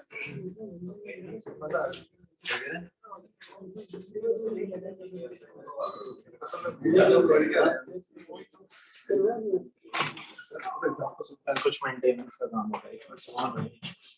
हो गया। नहीं, जरा सुनिएगा। तो हम क्या बात कर रहे थे? Forecasting, budgeting and forecasting. आपने बताया कि भाई बजट करने के लिए फोरकास्ट करना पड़ता है। अच्छा, फोरकास्ट तो फ्यूचर प्रेडिक्शन नहीं होती, बजट तो हिस्टोरिक होती है। तो सब प्लान्स करते हैं फ्यूचर के लिए, मतलब सब नहीं तो फिर हम वेदर को फोरकास्ट क्यों करते हैं? और ये क्यों नहीं बोलते based on budgeted weather condition forecasting result ये है हमारा? ऐसा बोलना चाहिए फिर तो। यार पता नहीं, मैंने F5 इतना डिटेल में पढ़ा नहीं है, F9 हिस्टोरिक ट्रेंड को देखकर फ्यूचर प्रेडिक्ट करते हैं। फोरकास्ट में प्रेडिक्शन ज्यादा होती है और बजटिंग में प्लानिंग होती है। सर हम बजट से एक स्टैंडर्ड सेट कर रहे होते हैं और फोरकास्ट से हम लोग उसकी असम्पशंस लेते हैं कि वो चीज हमें वो होगी। अच्छा ठीक है, देखो बजट होता है हिस्टोरिक डाटा पे, अवेलेबल डाटा। फोरकास्ट होता है अजम्पशन डाटा पे। Forecasted is on assumption. वैसे आज मैं अज्यूम कर रहा हूँ कि आज दूसरी क्लास है तो बच्चे की स्ट्रेंथ ये है, तीसरी क्लास में बढ़ जाएगी, चौथी क्लास में बढ़ जाएगी। मेरा एक फोरकास्टिंग एनालिसिस है कि रिजल्ट के बाद कम भी हो जाएगी। ठीक है, ये फोरकास्टिंग अजम्पशन की बेसिस पे। हर अटेम्प्ट में 10% बच्चा वापस हो जाता है क्योंकि रिजल्ट में पुराना पेपर उसका रुक जाता है। हर अटेम्प्ट में पहली 5 क्लासेस में बच्चे की स्ट्रेंथ जो है वो हर क्लास में 2% 3% इंक्रीज होती रहती है। ये मेरा फोरकास्टेड रिजल्ट है, मेरी एक अजम्पशन है। एक अटेम्प्ट ऐसी भी आई जहां 5-6 बच्चे उठ के एक क्लास से आ गए, मतलब एक जगह से आ गए और बोला हम 5 ने पढ़ना है, बीच में मेरी अजम्पशन फेल हो गई। मेरा बजट फेल नहीं होता अगर एनवायरमेंटल एनालिसिस चेंज ना हो। मैं बजट कर रहा हूं, मैं ये मार्कर का प्लास्टिक मशीन में डालूंगा, मार्कर ही निकलेगा। मैं मार्कर का प्लास्टिक मशीन में डालूंगा, मार्कर ही निकलेगा। मैंने मशीन में कोई छेड़खानी की, मार्कर खराब हो गया। That is what my budgeting is. Budgeted is on the basis of the given data. कि 2 किलो मार्कर का प्लास्टिक डालोगे 10 मार्कर बन जाएगी। लेकिन forecasting is based on assumption data. अच्छा, अब तुमने बचपन में पढ़ा होगा स्टैंडर्ड एनालिसिस, पढ़ा है नहीं पढ़ा? स्टैंडर्ड कॉस्टिंग याद है? कुछ याद है? एक सवाल पूछो। चलो, मैं मुझे इतना नहीं आता, अगेन मैं बहुत अनपढ़ सा बच्चा हूं, लेकिन आप सुन लें, हो सकता है आप मुझसे बेहतर समझा दो। यार एक कंपनी है, उस कंपनी का ना मैं एक एनालिसिस करना, नहीं सर याद नहीं है, ऐसे ही चले पूछते तो है। उस कंपनी का ना एक बजट एनालिसिस करना, मैं लेबर वेरिएंस देख लेता हूँ या मटेरियल वेरिएंस देख लेता हूँ। ठीक है, मटेरियल ज्यादा अच्छा, मुझे जो आता है मैं वही पूछूंगा।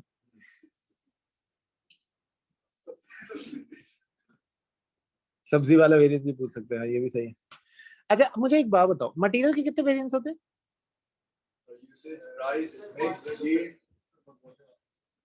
Usage, price, mix, yield. चलो मैं 2 वेरिएंस पे ही बात करता हूँ, यूसेज और प्राइस। ऐसे ही होता है? नहीं याद है। अच्छा, यूसेज में मेरे ख्याल में होता है standard quantity minus actual quantity. एक सेकेंड, प्राइस में होता है स्टैंडर्ड प्राइस माइनस, अच्छा यहाँ किससे मल्टीप्लाई होता है?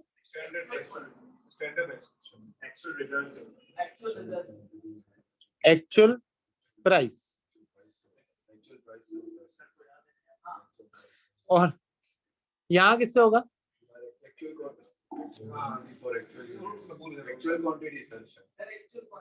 Actual quantity, standard quantity. Check कर लेना स्टैंडर्ड क्वांटिटी। मेरा सवाल है आपसे, मेरा एक छोटा सा सवाल है। आप सब पढ़ते हैं ना, तो मैं भी ऐसे बचपन में पढ़ता था, मैंने टीचर से सवाल पूछता था, इस तरह वो बोलता था ऐसे ही होता है, बकवास नहीं करो। ठीक है, स्टैंडर्ड प्राइस से होता है,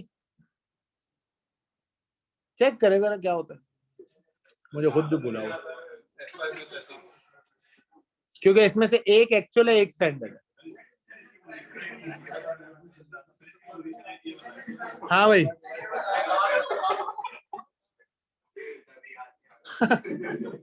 बुलाओ यार, हारिस से पढ़ा था, अभी बुलाते हैं हारिस। बताओ भाई क्या होगा? Actual quantity for actual units होगा सर, याद है ना? बेहतरीन याद है सर एक्चुअल नहीं, यहाँ किससे होगा? ये तो प्राइस से होगा ना, मैं इसकी बात कर रहा हूँ। स्टैंडर्ड प्राइस है, स्टैंडर्ड। और ये actual quantity for actual units. बस सही है, यूनिट छोड़ दो। अब मेरा सवाल है, मैं आपसे पहले बोला मेरी कॉस्टिंग बहुत खराब, लेकिन कुछ चीजों में लॉजिक बड़ी अच्छी है। मेरा सवाल बहुत इंपॉर्टेंट है यार। मैंने अपने टीचर से ना बचपन में पूछा, मेरे भाई व्हाई नॉट एक्चुअल प्राइस? फिर मैंने अपने टीचर से पूछा why not standard quantity? Teacher ने याद तो करा दिया था, अच्छा याद करा दिया था, पेपर निकालने के काम आ गया। मेरा सवाल ये है कि यार ये ऑपोजिट क्यों नहीं? आपने कभी सोचा इस बारे में? मतलब ये क्यों है ऐसा? नहीं सही तो है, नहीं मेरा बेटा, मैं गलत नहीं कह रहा, मैं ये कह रहा हूँ ये स्टैंडर्ड प्राइस है ना, तो बेटा इसको एक्चुअल प्राइस से क्यों नहीं किया? और मेरा सवाल है ये एक्चुअल क्वांटिटी है तो इसे स्टैंडर्ड क्वांटिटी से क्यों नहीं किया? सर प्लांट प्राइस से जो है ना, हमें क्वांटिटी कंपेयर करनी थी, तो वहां पे भी प्लांट क्वांटिटी से कर लेते, वहां एक्चुअल से क्यों किया? यहाँ पे एक्चुअल से क्यों किया? जहाँ तुम कह रहे हो ना प्लांट से करनी थी, तो यहाँ पे एक्चुअल से क्यों? तो सर वहाँ पे साइज मैटर है सर, क्वांटिटी में हम बात कर रहे हैं ना सर इधर। ठीक है बात, सर कहीं एग्री कर लेना। जरा बड़ा इंपॉर्टेंट सवाल आंसर दे रहा है बच्चा। हाँ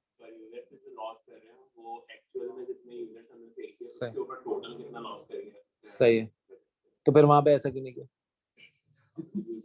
हाँ वहां पे ऐसे कर लेते यार।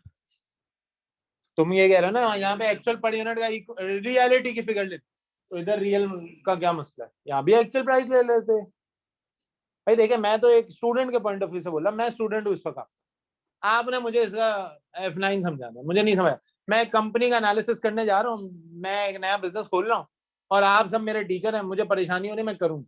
मेरा सवाल, मैं यहाँ अटक गया, आप कुछ बता रहे नहीं? अच्छा और कोई गलत बोले कोई मसला नहीं। हाँ हेलो जी सर।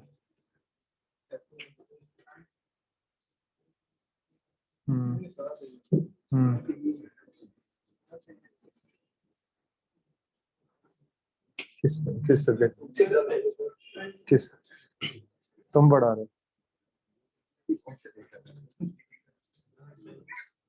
हाँ तो फिर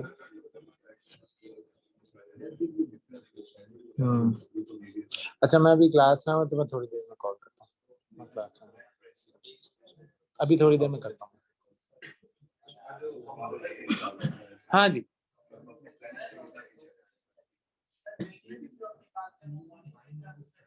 अरे जबरदस्त बात की यार लड़के ने, बेहतरीन बात की। कौन किसकी बात कर रहे हो आप? ये वाली या वो वाले? ये वाले, ये मॉनेटरी टर्म में निकालते हैं। तो ये आप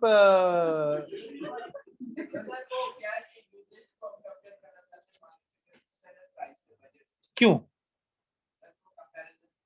तो इसको भी स्टैंडर्ड से कर लेते, इसको भी स्टैंडर्ड से कर लेते फॉर कंपैरिजन। भाई तुमने सबने F5 पास किया है, बच्चे ने पोजीशन लिया माशाल्लाह से। मैं तो तुम सब में शायद सबसे वीकेस्ट हूँ, मैंने बहुत पहले पास किया था। बचपन में पढ़ा तो बताओ ना, कुछ तो बताओ। अच्छा सॉरी, नहीं तो इसमें कोई बुरी बात नहीं। हाँ जी ये वाली क्लास मैंने मिस की थी, ये बहुत अच्छी बात है। तो कह रही ये वाली क्लास में चलो F2 भी पास तो किया है। अरे बाबू टाइम हुआ नहीं हुआ, लॉजिक तो नहीं भूलती ना, तुम्हारे दिमाग में सवाल तो आया होगा। सुने बड़ी अच्छी जवाब दे रही है। अगर हम मल्टीप्लाई करें हाँ तो वो हमारे पास आ जाएगा कि हमें कितने ये प्राइस का मटेरियल यूज करना था स्टैंडर्ड, सही है। और एक्चुअल क्वांटिटी को हम स्टैंडर्ड प्राइस से जब मल्टीप्लाई करके डिफरेंस लेंगे तो वो ये आएगा कि हमने एक्चुअल में हमने स्टैंडर्ड प्राइस के हिसाब से कितनी यार क्वांटिटी। लंबी कर रहे हैं हम, मुझे समझ नहीं आई बात क्या आपकी।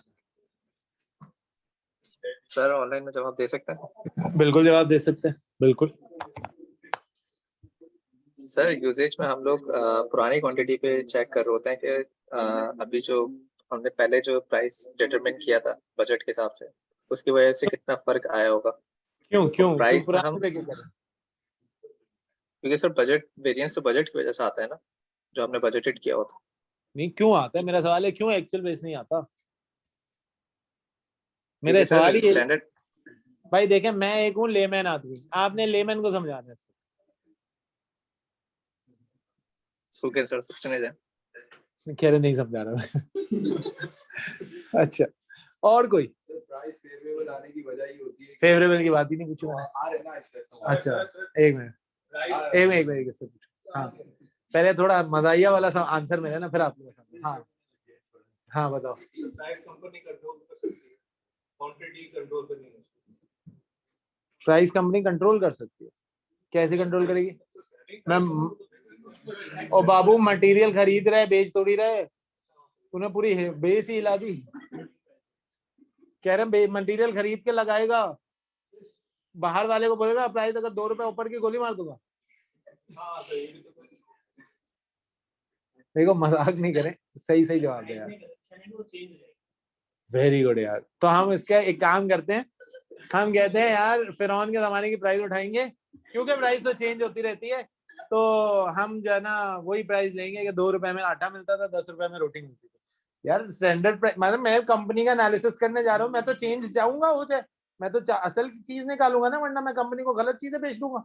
आपको पता है हाँ मैं सुनना चाह रहा हूँ ना। अच्छा इस सवाल से पहले मैं एक और सवाल आपसे पूछता हूँ, बहुत इंपॉर्टेंट सवाल है, मैं इंटरव्यू में हर बंदे से पूछता हूँ। आपने आज मुझे जवाब दे दिया ना, तो मैं आपको मतलब smartest kid of my SBL examination entire life दे सकता हूँ। ठीक है, सवाल ये है, व्हाट इज द डिफरेंस, मैं सबसे पूछूंगा, यहाँ जितने बैठे हुए ऑनलाइन वाले भी कंट्रीब्यूट करना चाहे तो करें। What is the difference between internal control and external control? शुरू जल्दी बताओ सर। इंटरनल कंट्रोल जो आपके ऑर्गेनाइजेशन के अंदर लागू हुए हैं, जैसे ही ऑथराइजेशन के, सेग्रीगेशन ऑफ ड्यूटीज के, मैं मान लिया, आगे आगे आगे आगे आगे तो सैटिस्फाई होने थे। अबे जल्दी कर। External control sir, external control नहीं मांगा जाता। एक्सटर्नली जो लाइक कैश एनालिसिस और है वो। हाँ यही सर, ये इंटरनल कंट्रोल कंपनी के अंदर एक्सटर्नल। वेरी गुड जी बाबू, चलो सोचो। हाँ बाबू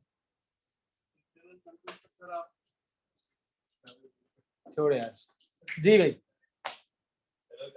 पावर होती है सर, आप इंटरनल कंट्रोल जैसे आप जो कंट्रोल पावर डिस्कशन कर रहे हैं। हाँ कंट्रोल का वेरी गुड। सर कोई जो मैनेजमेंट खुद डिजाइन कर रही होती है इंटरनल कंट्रोल्स, और वो एक्सटर्नल कंट्रोल तो जो ऑपरेशन के अंदर बोल जितने सेम वाले हैं ना वो बस सेम सेम बोल के आगे बढ़ा। सर एक सेकंड बेटा, ऑनलाइन एक second.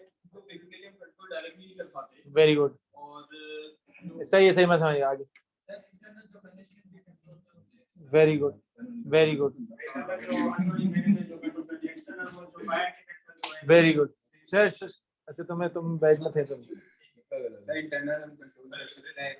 Very good very good. यार बेवकूफो, एक्सटर्नल कंट्रोल कुछ नहीं होता दुनिया में। कभी पढ़ा है एक्सटर्नल कंट्रोल? किस ऑडिट की किताब में तुमने एक्सटर्नल कंट्रोल पढ़ा है? कभी देखे एक्सटर्नल कंट्रोल? आपने इंटरनल कंट्रोल ही देखे हमेशा। There is no such thing. How the hell can you control external environment? मुझे बताएं। मैंने आज तक अपने इंटरव्यू की 5 साल की लाइफ में, मैंने 5 साल में तकरीबन 550 इंटरव्यू कर लिए होंगे। मुझे आज तक कोई ऐसा कैंडिडेट नहीं मिला जिसने बोला सर इंटरनल कंट्रोल तो पढ़ा था, एक्सटर्नल नहीं होता। मुझे हमेशा सर बंदूक लेके गार्ड अंदर खड़ा हुआ इंटरनल कंट्रोल, बाहर खड़ा हुआ एक्सटर्नल कंट्रोल, सर कैमरा अंदर लगा हुआ इंटरनल कंट्रोल, बाहर लगा हुआ एक्सटर्नल कंट्रोल, सर गाड़ी को बाहर चेक कर लिया एक्सटर्नल कंट्रोल, अंदर आके चेक किया इंटरनल। तो भाई एक्सटर्नल कंट्रोल कुछ नहीं है। आप ऑडिट में एक्सटर्नल कंट्रोल नहीं देखेंगे। एक्सटर्नल कंट्रोल नहीं हो सकता। ऐसे ही इसका भी जवाब है। आए वापस इसको यार सर जी जी जी जी बोले। सर आप ये कहना चाह रहे हैं कि यूसेज जो है वो हमारी इंटरनली डिटरमिन होती है, इसलिए वो स्टैंडर्ड प्राइस हो रही है, और प्राइस जो है वो क्योंकि एक्सटर्नल फैक्टर होता है उसके अंदर, इसलिए वो एक्चुअल क्वांटिटीज हो रही है। हाँ, कुछ हद तक ये बात भी है। मैं इसका एक और लॉजिकल रीजन दे रहा हूँ, आप जरा सुने, आपको पसंद आएगा। चले आए, अब मैं इसकी लॉजिक पे बात करता हूँ, जरा इधर सुन ले। बड़ा जबरदस्त आंसर है मेरे पास इसका। मुझे सिर्फ ये बता दो, यूसेज का डिपार्टमेंट कौन सा होता है?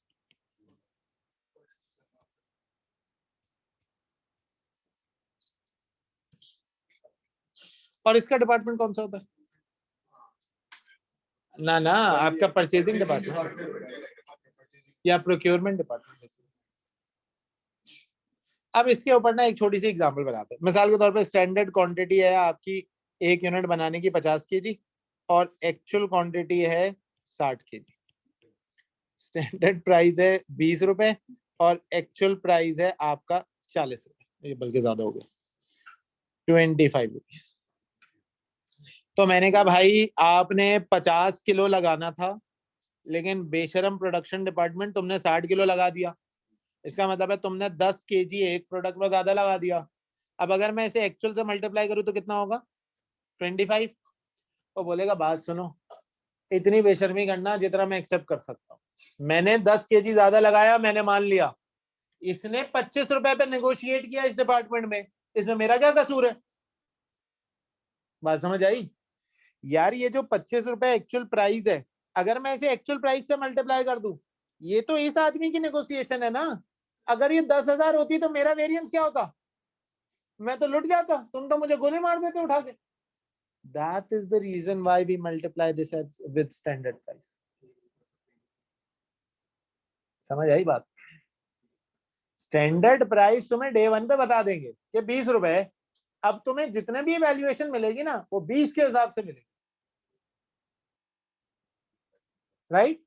अच्छा, अब जब मैं इधर आता हूं प्रोक्योरमेंट डिपार्टमेंट पे, तो यहाँ एक्चुअल से क्यों नहीं कर रहा, यहाँ एक्चुअल से क्यों कर रहा हूँ, यहाँ क्यों स्टैंडर्ड से नहीं कर रहा? क्योंकि यहाँ पे मुझे उसको बताना होता है कि देखो ये मटेरियल मैंने खरीदा है, और ये मटेरियल की नेगोशिएशन में मैं इतना अच्छा या बुरा। तो यहाँ हमें मनी मेजरमेंट कॉन्सेप्ट निकालना पड़ता है। और यहाँ पे अगर मैं एक्चुअल से कर दूं, तो सोचो अभी तो 25 रुपए, अगर मैं यहाँ पे लिख देता 1000 रुपए, तो ये वेरिएंस हो जाता 10,000 का नेगेटिव। हालांकि इन एक्चुअल ये वेरिएंस होना चाहिए था 20 रुपए, यानी कि 200 का नेगेटिव। लेकिन क्योंकि मैंने 1000 लिख दिया, तो इसने नेगोशिएट 1000 रुपए किए, तो भाई या तो डिपार्टमेंट एक हो जाए, तो फिर तो बात समझ आती है। या डिपार्टमेंट अलग अलग है ना, तो आप काइंडली फिर मेरे वेरिएंस मुझे एवेल्युएट करें, उससे एवेल्युएट करें जो मुझे डे 1 पे बताया गया, उससे ना करें जो इसकी गलती हो, क्योंकि वो उसकी गलती मुझ पर ट्रांसफर कर रहा है। बात समझ आती है? लॉजिकल लगती है बात? ये एक रीजन है। ले एक्चुअल क्वांटिटी का बताइएगा बेटा, क्योंकि यहाँ पे खरीदने वाली चीज है, एक चीज मैं खरीद के ला रहा हूँ, तो मुझे पता है कि इस चीज को खरीद के इतने में मेरा डिफरेंस क्रिएट हो रहा है, तो उसे एक्चुअली मनी की मेजरमेंट पे हम नोटिफाई करते हैं। क्लियर होती है बात यहाँ तक सबको? ठीक है, आगे बढ़ते हैं थोड़ा सा, फिर हम क्लास ऑफ करेंगे। सॉरी, नहीं पता है ना, वो मैं ऐसे ही बोल रहा हूँ। सही है जी। Scenario building. अच्छा, सिनेरियो बिल्डिंग कॉन्सेप्ट क्या होता है जरा सुने। Various scenarios are prepared based on the key assumption, that is what if scenario. For example, US petrol prices, economic growth, customer demand. Key assumptions are called as drivers for change. भाई मैं आपको बताऊं, हमारी company ने ना कुछ अर्सा पहले, तकरीबन 1 महीना पहले, ये सिनेरियो बिल्डिंग का काम बड़ा जबरदस्त तरीके से शुरू कर दिया। हम लोग पता है क्या सिनेरियो बनाते हैं? हम लोग बनाते हैं सेल्स हमारी है 500 मिलियन की, प्रॉफिट है 20%, यानी कितना होता है? 100 मिलियन। सही है? हमारी कंपनी ने बोला भाई हमारी जो सेल्स है वो है 500 मिलियन की, इस सेल्स के ऊपर 20% का प्रॉफिट है, विच मेक्स 100 मिलियन। ऐसा ही था।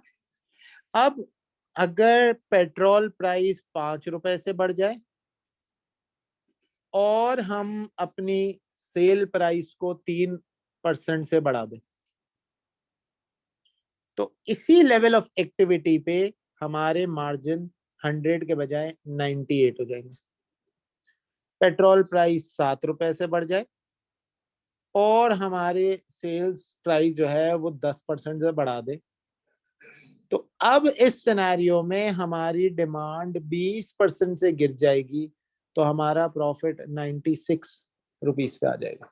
98, 96 आपकी अपनी assumption है, calculation based? कैलकुलेशन बेस होगा, इधर एक कैलकुलेशन से निकला हुआ ये यहाँ पे असल में मैंने ये फिगर निकाली ना, इससे मैं अगर कैलकुलेट करूँ तो एग्जैक्ट नंबर भी आ जाएगा।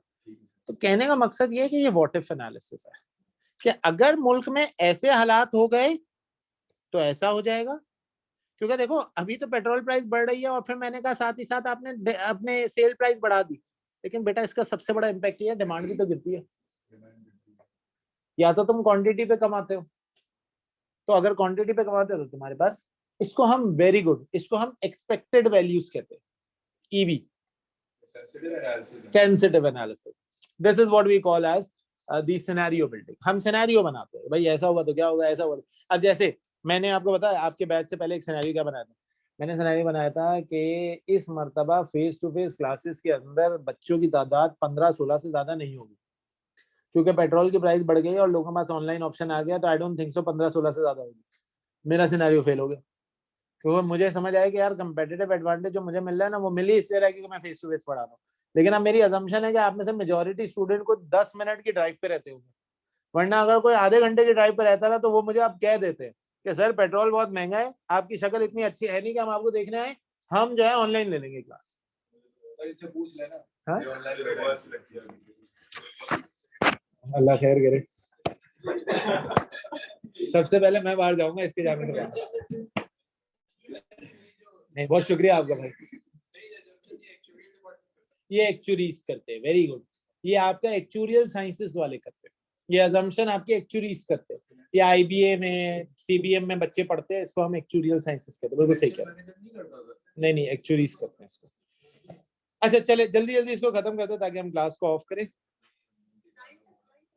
9 o'clock तक हमारी शुरू में क्लासेस 9 o'clock तक ही है, ठीक है।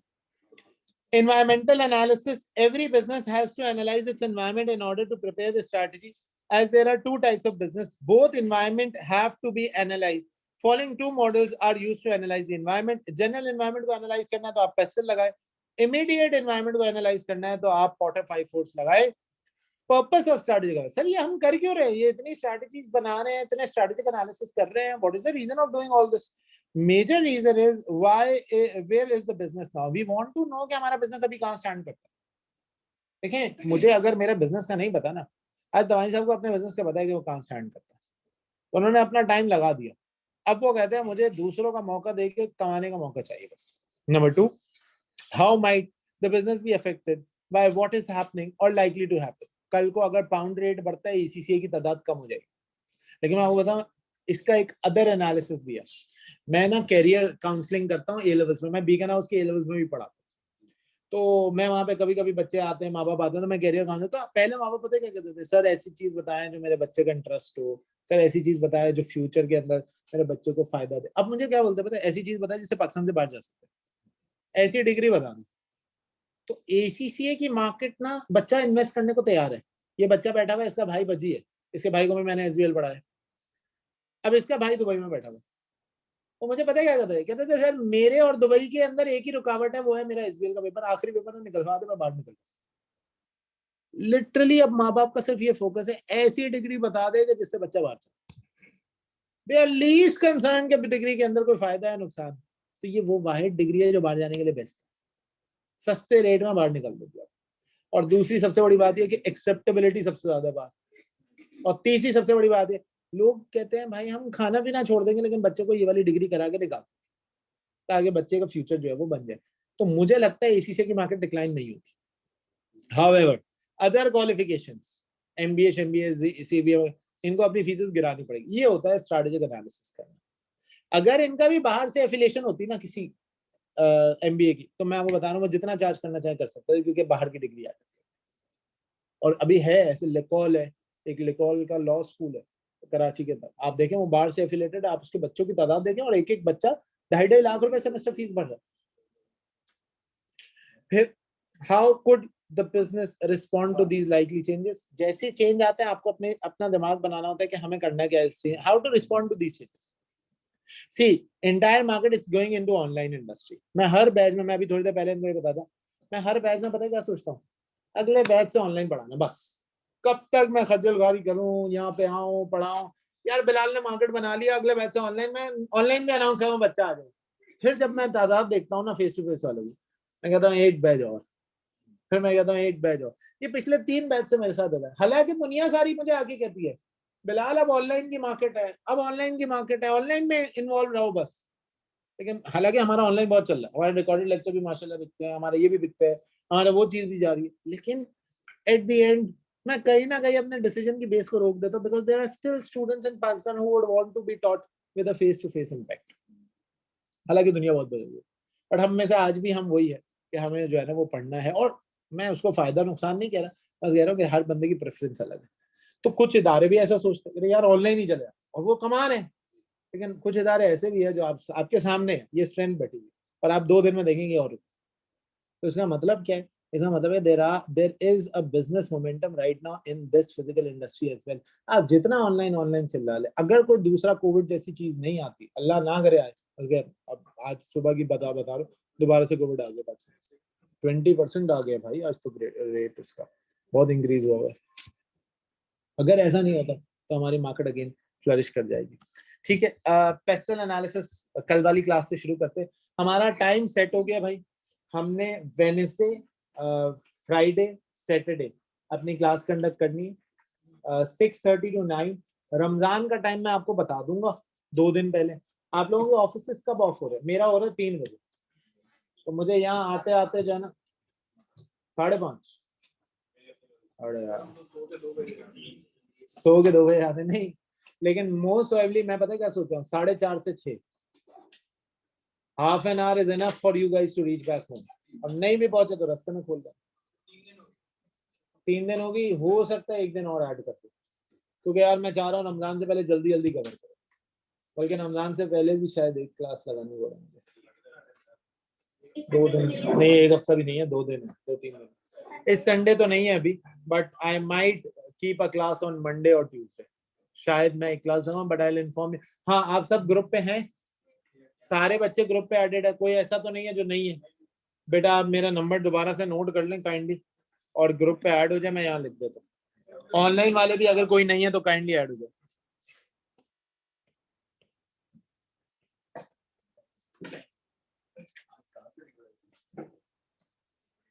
ग्रुप पे ऐड होने के लिए रजिस्ट्रेशन जरूरी नहीं है, इन्फॉर्मेशन होना बड़ा जरूरी है। आप ऐड हो जाइएगा, आप मुझे सिर्फ अपना नाम लिख के SBL लिख दीजिएगा, आगे व्हाट्सएप कर दीजिएगा, मैं आपको ग्रुप पे ऐड कर दूंगा। इस नंबर पे आप मुझे व्हाट्सएप कर दें। यहाँ तक रखते हैं आज की क्लास को। थैंक यू सो मच, इंशाल्लाह नेक्स्ट क्लास में मुलाकात होती है। अब आपने फैसला ले लिया है, अब या तो आप फैसले पे बैठ जाइएगा या आज डिसीजन ले लीजिएगा कि करना है क्या मुझे। Do you want to give SBL? If yes, then you can come on tomorrow's class. If you don't want to give it, तो फिर आप सोच लेंगे अब आपने नेक्स्ट पेपर कौन सा करना है, पर डिसाइड कर ले। अब आपका टाइम खत्म हो गया, अब आपके पास टाइम नहीं है, अब आपने जून में पेपर देना है कोई ना कोई। तो हेड इट मीन, मैं बता के थक गया हूँ। हर बच्चे का एक ही सवाल है, सर अभी दें या बाद में दें, इजी हो जाएगा। मैं कैसे बताऊं इजी हो जाएगा? मैं वो चीज तो बता सकता हूँ जो पहले से प्रूवन है, मैं वो नहीं बता सकता जो फ्यूचर में होगा। हाँ, मैं मेहनत जरूर करूंगा, सितंबर में मैं सब कुछ करूंगा, but I don't have pass papers, I don't have anything else. तो भाई for the time being the best option is go for June, kick out your examination and move towards other. नहीं जाओ नहीं अप्रोच को। ठीक हो गई बात? यहाँ तक रखते हैं इंशाल्लाह नेक्स्ट क्लास में।